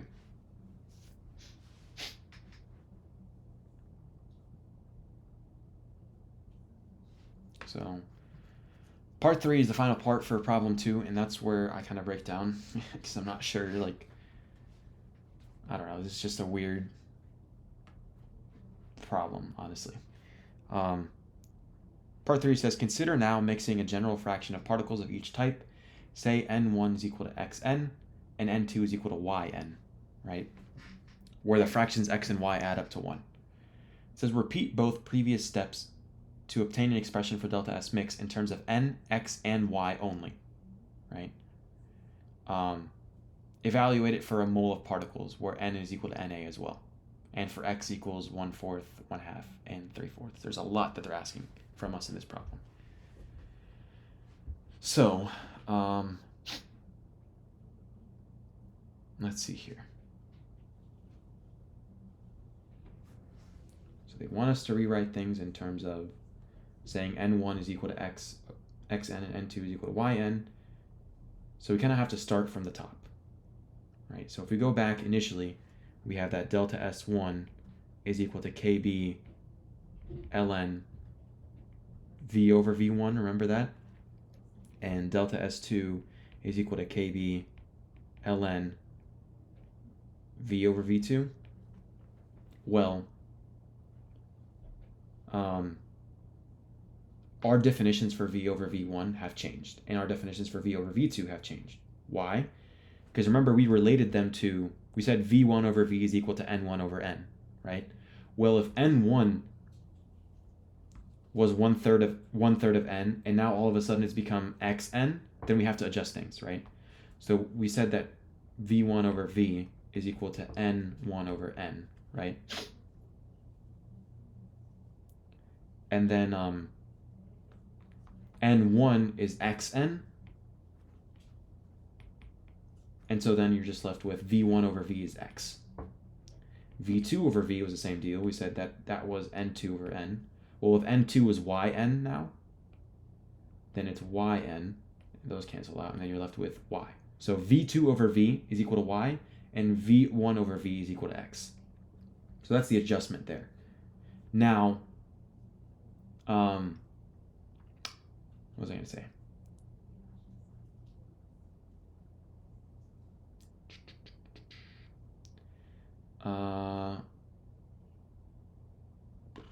What did I want to say? Shoot. Yeah, so I forgot this part. So it's V over V1, by the way. Raised to the power of N1. Don't forget that. Because remember, that's how you calculate your volumetric entropy. Remember, so if we go back to the reading, look at the volumetric entropy. It's the V container divided by V molecule raised to the N, right? And remember, we already kind of got rid of the V molecule based on that previous example. Because we said that if you take your final container divided by your volume of the molecule raised to the power of N divided by your initial container divided by the volume of the molecule raised to the power of N, well, these two terms, V molecule and V molecule N, are the same. So you can cancel them out, and you're left with Vf to the N over Vi to the N, or Vf over Vi all raised to the power of N, right? Now, with that in mind, obviously, right, that's how we kind of rearrange things. V is our final volume because that's this, and V1 is our initial. Same thing for V2. V is our final, and V2 is our initial for delta S2, right?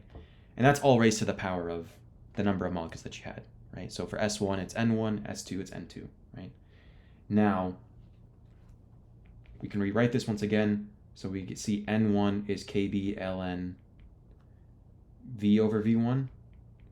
And this is N2, this is based on natural log properties, by the way, KB ln V over V2, right? Well,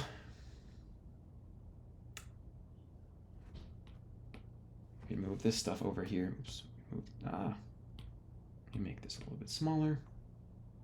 So V1 over V is equal to X. So V over V1 should equal to what? Should be equal to what? 1 over X, excellent. So N1, and remember N1, we can also rewrite that automatically here as well. N1, we said that it was equal to Xn, right? So we can say Xn is equal, or my bad, Xn KB ln, and then V over V1 should be the opposite of V1 over V. So it should be the reciprocal, essentially. So you should see 1 over X, right? And the same thing here. It should be Yn KB ln. It should also be 1 over Y, right? That's the opposite. It's a reciprocal there. Now 1 over X, how can we rewrite that? 1 over X. What's an easy way of rewriting X? 1 over X.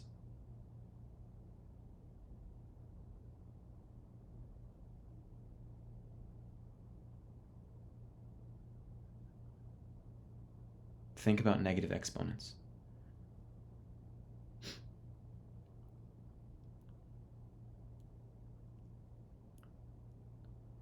Excellent, x to the negative 1, right? So we can say that this is, actually, you know what, I will leave this as 1 over x, so people online will be able to see this and kind of follow through and kind of see the progression there. So I'll just move this over to the left. And this is xn kb ln x to the negative 1. And the same thing here, yn kb ln y to the negative 1, right? Well, remember our natural log properties. If we have this exponent, we can pull it out to the outside. So we can say that this is negative xn kb ln x, and this is negative yn kb ln y. That's as simplified as we're going to get it, right? And so remember what we said for delta S mix, it was just adding those two up, right? Mixing them together, we add up the entropies. So delta S1 plus delta S2 should give us delta S mix, right? So your total delta S mix should be equal to negative xn kb ln x minus, or essentially it's plus negative y, but yeah, minus y n kb ln y, right? Now, that's our delta S mix right there. And they wanted us to go ahead and basically plug in values for x, 1/4, 1/2, and 3/4. Right?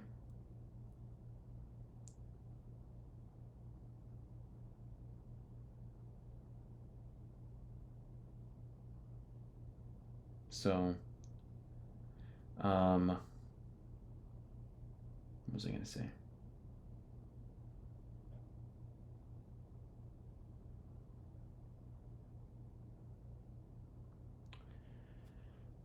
Oh man, I've lost my train of thought.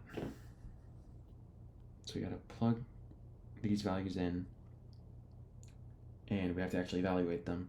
But we also keep in mind that n is equal to na.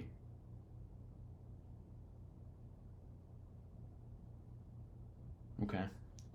So if n is equal to na, negative x, na kb, remember what can we do if we see na kb? Make that r, right? So this becomes, actually I'll rewrite that, na kb ln x minus y na kb ln y, and then we can further rewrite that as negative x r ln x minus y r ln y, right? Now, okay, so x is 1/4, and they said that x and y actually have to add up to 1, basically. So we can go through, substitute each of those x values, and then for the y values, you just plug in whatever value will equal 1, basically. So it should be like negative 1/4 r ln 1/4 minus 3/4, right? Because 1/4 plus 3/4 should give you 4/4, which is 1, and then r ln 3/4 as well.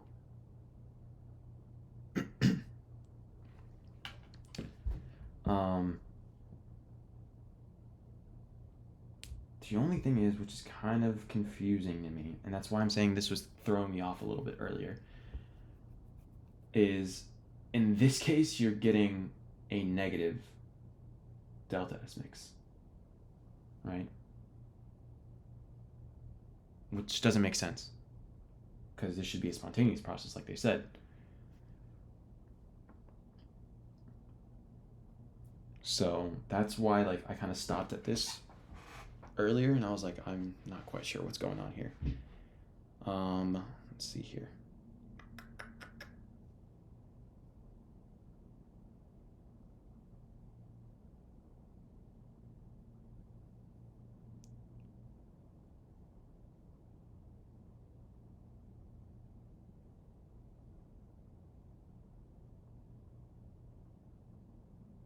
Oh, I see. Maybe. 3/4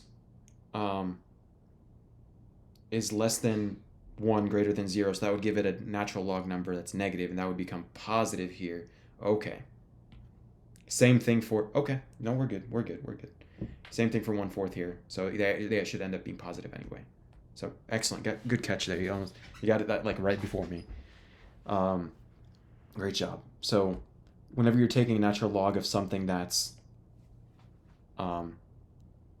less than 1 greater than 0, this natural log value becomes negative, and so negative times negative is positive. Same thing here, negative times negative is positive, right? So you end up with actually an overall positive value. So we're good. Okay. I probably should have calculated it out and like seen it. Like that would have made a lot more sense, but I was just looking at it, just like looking at the variables, and I was like, wait, hold up. I'm not sure if this adds up correctly, but let me double check as well. That everything makes sense on my end.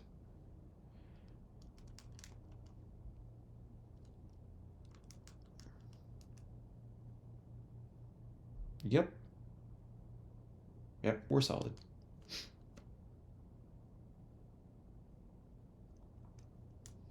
make sure of one more of them. But essentially that's what you do. You plug in x 1/4, you plug in y 3/4 because they have to add up to 1 into that equation, and then you just keep doing that for 1/2 for 3/4, right? So if you did x equals 1/2, then your y should be 1/2 as well, because 1/2 plus 1/2 is equal to 1. If we do x is 3/4, your x is 3/4 obviously, and then your y is 1/4 because they have to add up to 4/4 or 1, right?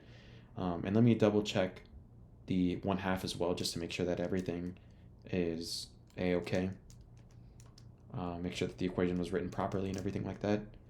So ln 0.5, yep, minus 1/2, 0.314, ln 0.5. Yep, we're solid. Okay, we're good. So that's problem 2 right there. Makes sense for 3. You know what, I might as well, like, just to kind of help you guys out. I ended up getting, for the 1/4 one, I got 4.67 joules per Kelvin. For the 1/2 one, I got 5.76. And then for the 3/4 one, I got 4.67 again, which makes sense anyway, because 1/4 and 3/4, like, right, you basically switched around the values more or less. So that's problem 2. For just the x equals 1/4 term, because remember you also have to do 1/2 and 3/4 as well.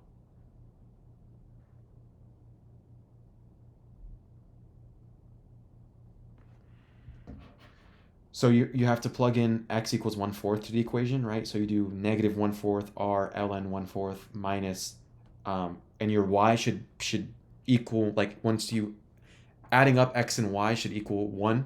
And so if x equals 1/4, then y should be 3/4, right? So you could do negative 1/4 r ln 1/4 minus 3/4 r ln 3/4, right? And then your answer is 4.67. But they also wanted you to figure out what the answer is if x equals 1/2 and what the answer is if x equals 3/4, right? So you have to plug in those values as well. Yep. Yeah, no, some of these are just like, there's so much to do, and if you don't, like, kind of slow down a little bit and kind of read the directions, like I'm telling you, there's some things I messed up quite a bit on, not just the homeworks, but like the quizzes and the exams as well. So you got to read slowly sometimes, and even then, you just got to try your best, honestly, like, because some of these, like, problems, you're just gonna miss some things, and it's kind of difficult. But yeah, that's problem 2. Like I said, problem 2 is filthy. Problem 3 is the last one right here.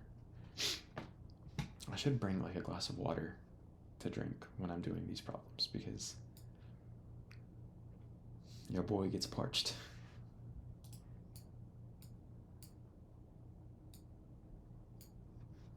Okay, I just gotta, like, refocus here real quick.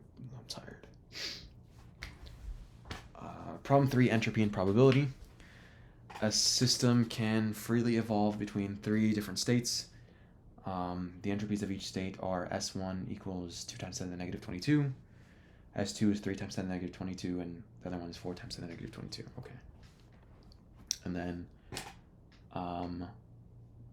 part A says rank the states according to the probability that the system will be in them from largest to smallest. Well, so we said macro state with a higher probability will have a higher multiplicity and entropy. Sounds about right, I think. Yeah, so probability of a macro state is going to be proportional to the multiplicity. And the multiplicity, right, is dependent on the entropy. So we can go back here real quick and look at the equations and stuff. But basically, the state with the highest multiplicity and therefore the highest entropy will have the highest probability for its macro state. So yeah, S3, 2, 1, basically. Yep, excellent. Right? So let me go back to the equations here just to kind of show that. I don't really remember where it's at, honestly.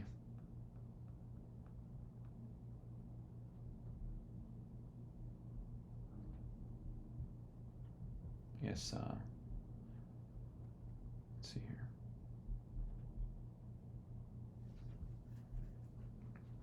Yeah, so here's your volumetric multiplicity, right? Or your energetic as well, you could do that too, right? In either case, they're going to contribute to the overall entropy. And so if your multiplicity is greater, you have a greater entropy, right? And the fact that macro states are dependent on multiplicities, they're proportional to them. I don't know if it's in this reading as well. It might be in the previous reading, I think. Let me try and see. I think it might just be in the previous reading, honestly. Yeah, I think it is. But essentially, you can also kind of refer to this here as well, right? So if you have a positive, this was from a earlier problem too, right? So if you have positive delta S, it's exceedingly likely to occur for that process to occur, right? And delta S negative, it's exceedingly unlikely. In this case, they're all positive, so we're good. But if I go back to maybe chapter 3, and let's see here our macro states, right? Probability of a macro state is dependent on the multiplicity, right? And so if that multiplicity is higher, right, probability will be higher. And then if you have a higher multiplicity, you have a higher entropy, right? Whether that is volumetric multiplicity or energetic multiplicity, right? So macro state probability is proportional to multiplicities. Okay, I gotta move this over a little bit. Right? It's proportional to multiplicities. And then, and those are the omegas, right? If your multiplicities are greater, entropy is greater.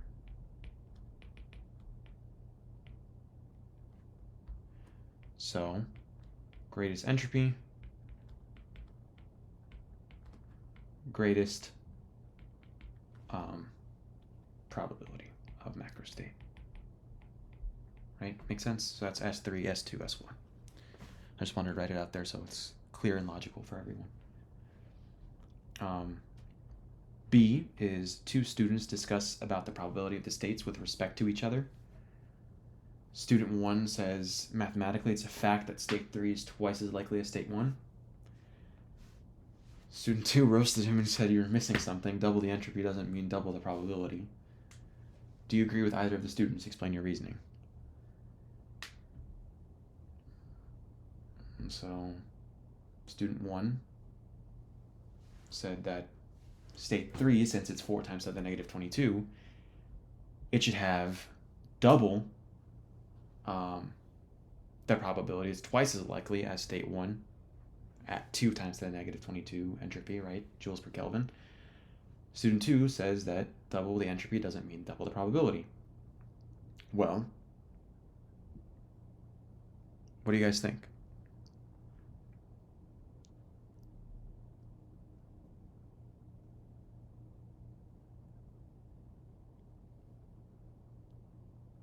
One is lying. Yep. Student 1 is just misled. Let's not roast him too much. Student 2 already said he's goofy. So, yes, student 1 is incorrect. Student 2 is correct. But student 2 didn't have to do student 1 that dirty. So, student 2 is correct because why? Why is doubling the entropy not the same as doubling the probability? Why is that? What about the entropy function, right? And its relation to multiplicities and macro states and all of that. What about entropy makes it so that doubling it doesn't mean doubling the probability?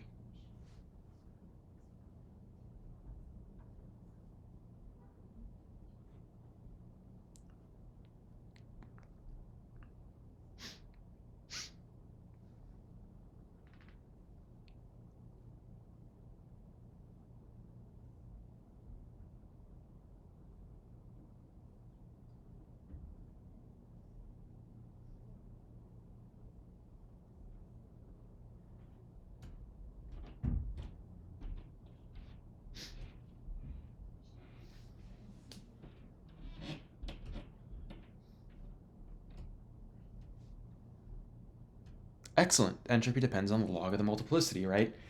So entropy is ln kb of the multiplicity, right? So if you doubled the multiplicity, or doubled the entropy basically, you can almost kind of rewrite it as squaring the multiplicity, right? That's not the same as doubling the probability, right? And we don't have a sense of the multiplicities. Obviously, we don't know the values or anything like that, right? So we can't quite say like exactly the relationship. So that's excellent. The probability of a macro state, like we said in part A, is dependent on the multiplicity, right? And then whatever value you get for the multiplicity, that determines your entropy, right? Well, going backwards again, the entropy is determined by the natural log of the multiplicity, right?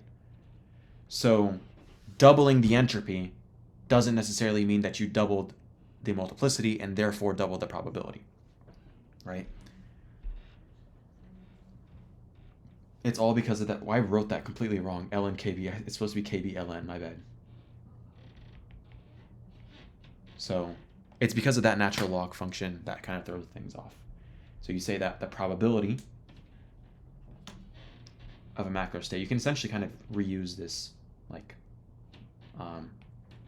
logic here. So probability of a macro state is proportional to the multiplicities, right? But then entropy is dependent on the natural log of the multiplicity. So probability of macro proportional to multiplicities, right? And then entropy is dependent on ln of your multiplicities. So doubling entropy doesn't mean doubling the multiplicities and therefore doubling the probability because of that natural log right there. That's not how that works. So that's B. And apparently the discussion has not been settled yet.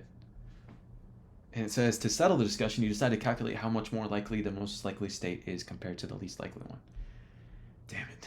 Like, student one needs to be re-educated. Because of student one, we have to do an extra 2 parts. All right. It says begin by calculating the multiplicities of each state from the entropy values, right? So we know that S is equal to KB ln of the multiplicities, right? And we just need to calculate the multiplicity for each one, right? So multiplicity 1, multiplicity 2, multiplicity 3. Well, how we know the entropies and we know Boltzmann's constant. How can we figure out the multiplicity for each one? What do you think we can do here? Excellent, right? So if you divide over KB, you get S over KB. That is not a B. It's not a K either. Okay, so S over KB, and then you're left with ln of the multiplicity, right? If you take E, or I guess, yeah, E raised to the power of both sides, right? Then that helps cancel out the natural log function. So you get E to the S over KB is equal to just the multiplicity. When you take e to the power of ln of something, you just get whatever the something was inside the natural log on the right-hand side there. So you can do that for each 1, 2, and 3 multiplicities. So e raised to the power, if we do multiplicity 1, right, e raised to the power of s1 over kb. So s1 was 2 times 10 to the negative 22, 2 times 10 to the negative 22, divided by Boltzmann's constant, and then we get that. Multiplicity 2, e raised to the power of 4 times to the negative 22, divided by Boltzmann's constant, and then we get that. And then multiplicity 3, it's e times 6 times to the negative 20. No, was it 6 or? Oh, I screwed it up. 3, my bad. It's 3 and 4. I don't know why I was doubling them.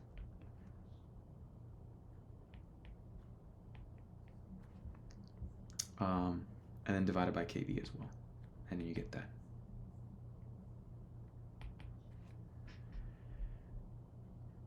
But yeah, anyone want to chime in with those answers by any chance? If you guys have them. I mean, I have them, but like,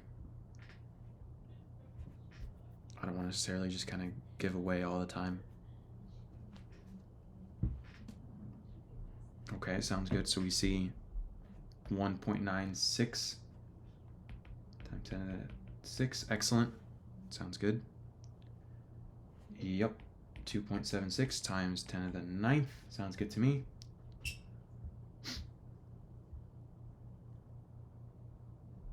And 3.87 times 10 to the 12th. Sounds good to me. Okay, we're almost done. Just part 2 left. Alrighty. Actually, you know what? Real quick, before I continue, I'm gonna take a screenshot of the Discord server because I need to like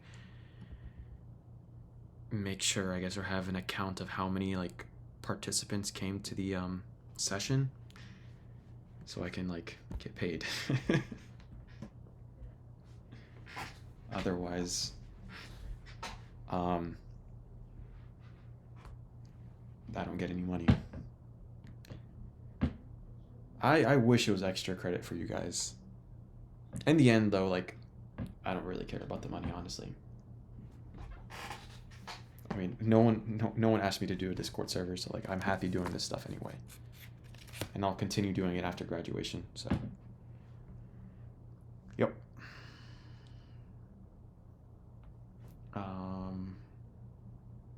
Smile chat. Calculate the total number of states in the systems. If all microstates are equally likely, calculate the probabilities P1, P2, and P3 for the system to be in each state. How much more likely is the most likely state compared to the least likely one? Okay. So we're figuring out the probability of each macro state, P1, P2, and P3, right? And then we're figuring out like which one like is the most likely, and then how more likely is it than the least likely one, if that makes sense. Yeah.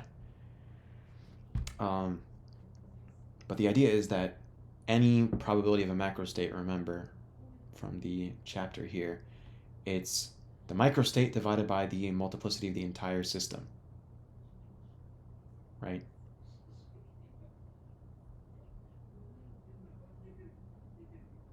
So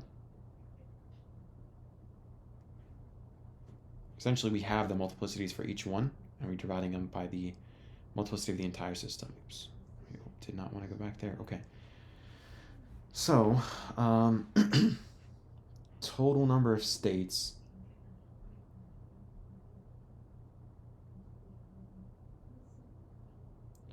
and if all microstates are equally likely. So I think we actually can just add all these up. 1.96 times 10 to the 6th plus 2.76 times 10 to the 9th, etc. Right? Let me double check real quick just to make sure. Yeah, I mean, you should be able to do that just because it's, well, I mean, the only thing that's kind of confusing me is a little bit is this, like, part right here. But That's if you have like different subsystems or whatever.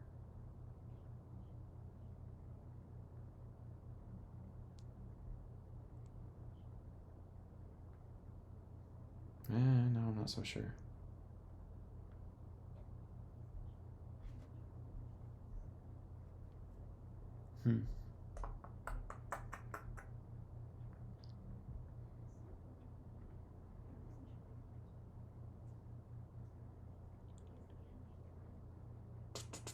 Am I missing something here? I don't know. Maybe I'm just exhausted and I'm being stupid. I think it would be fine just to add them up. You know what, when in doubt, I'm gonna check back with the man who was doing this stuff in his prime. Let me look at my work. It's different homework, but... Alright, so it looks like, yeah, I just added them up. Yeah. Cool. Yeah, because, okay, that's what I was... Okay, so if they're equally likely, that's, I guess, what I was missing. That means they're uniformly distributed, so you can just add them up if they're... if they have a uniform distribution. That makes sense. Yeah, I don't know why that was throwing me off. All right, I went back in time. So we can just add them up. So we have multiplicity for 1 divided by total. Multiplicity for 2 divided by total. As I go on, I lose all sense of how to draw the omega. It just ends up being like this at the end. Like, I remember during the exam, I'd write it so much that I was like, I'll just write it like that at the end. It looked more like an N than an omega. Anyway, so microstate 1, or yeah, multiplicity 1 I meant. So that's 1.96 times 10 to the 6th, and divided by total. And then this was 2.76 times 10 to the 9th, divided by total. And then this was 3.87 times 10 to the 12th, divided by total. And the total, I believe, was, if you added all these up, right?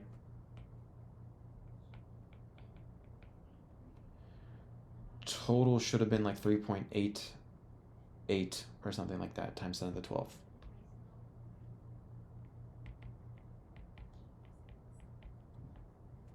Let me just, real quick, because I'm lazy, paste. There we go. So that's that. And then you should be able to get the probabilities for each one. Anyone want to chime in with the answers for these?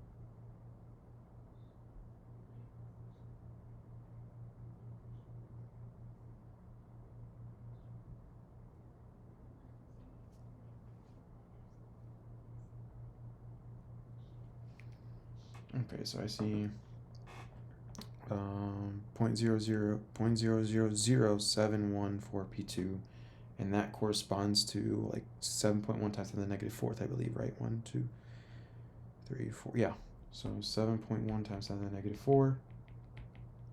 Let me rewrite that a little bit better. And then this is 5.05 times 10 to the negative 7. Yep. And then 0.999.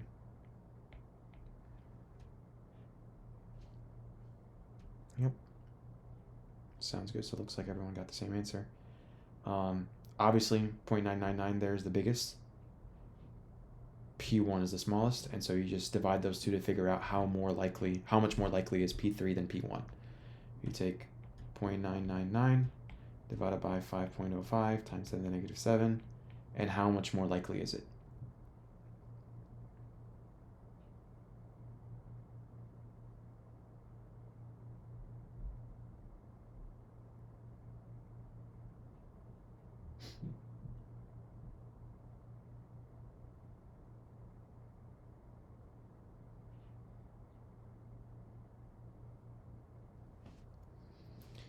I'll tell you, it's very much more likely.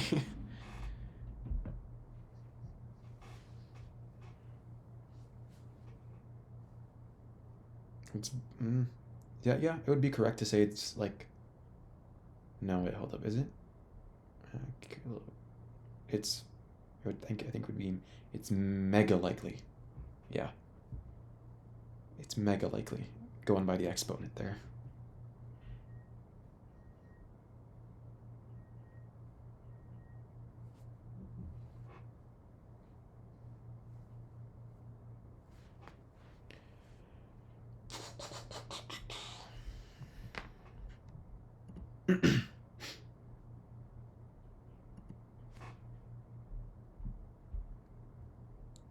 Yep.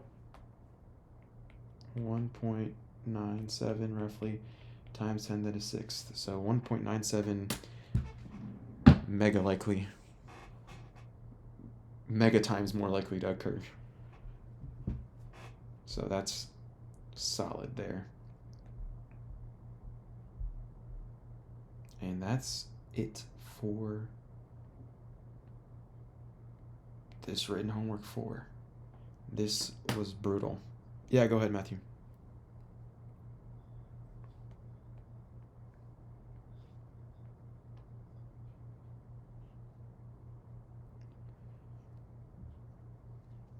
Yeah, so we're trying to figure out how much more likely P3 is than P1. Like how many times P3 is bigger than P1, basically.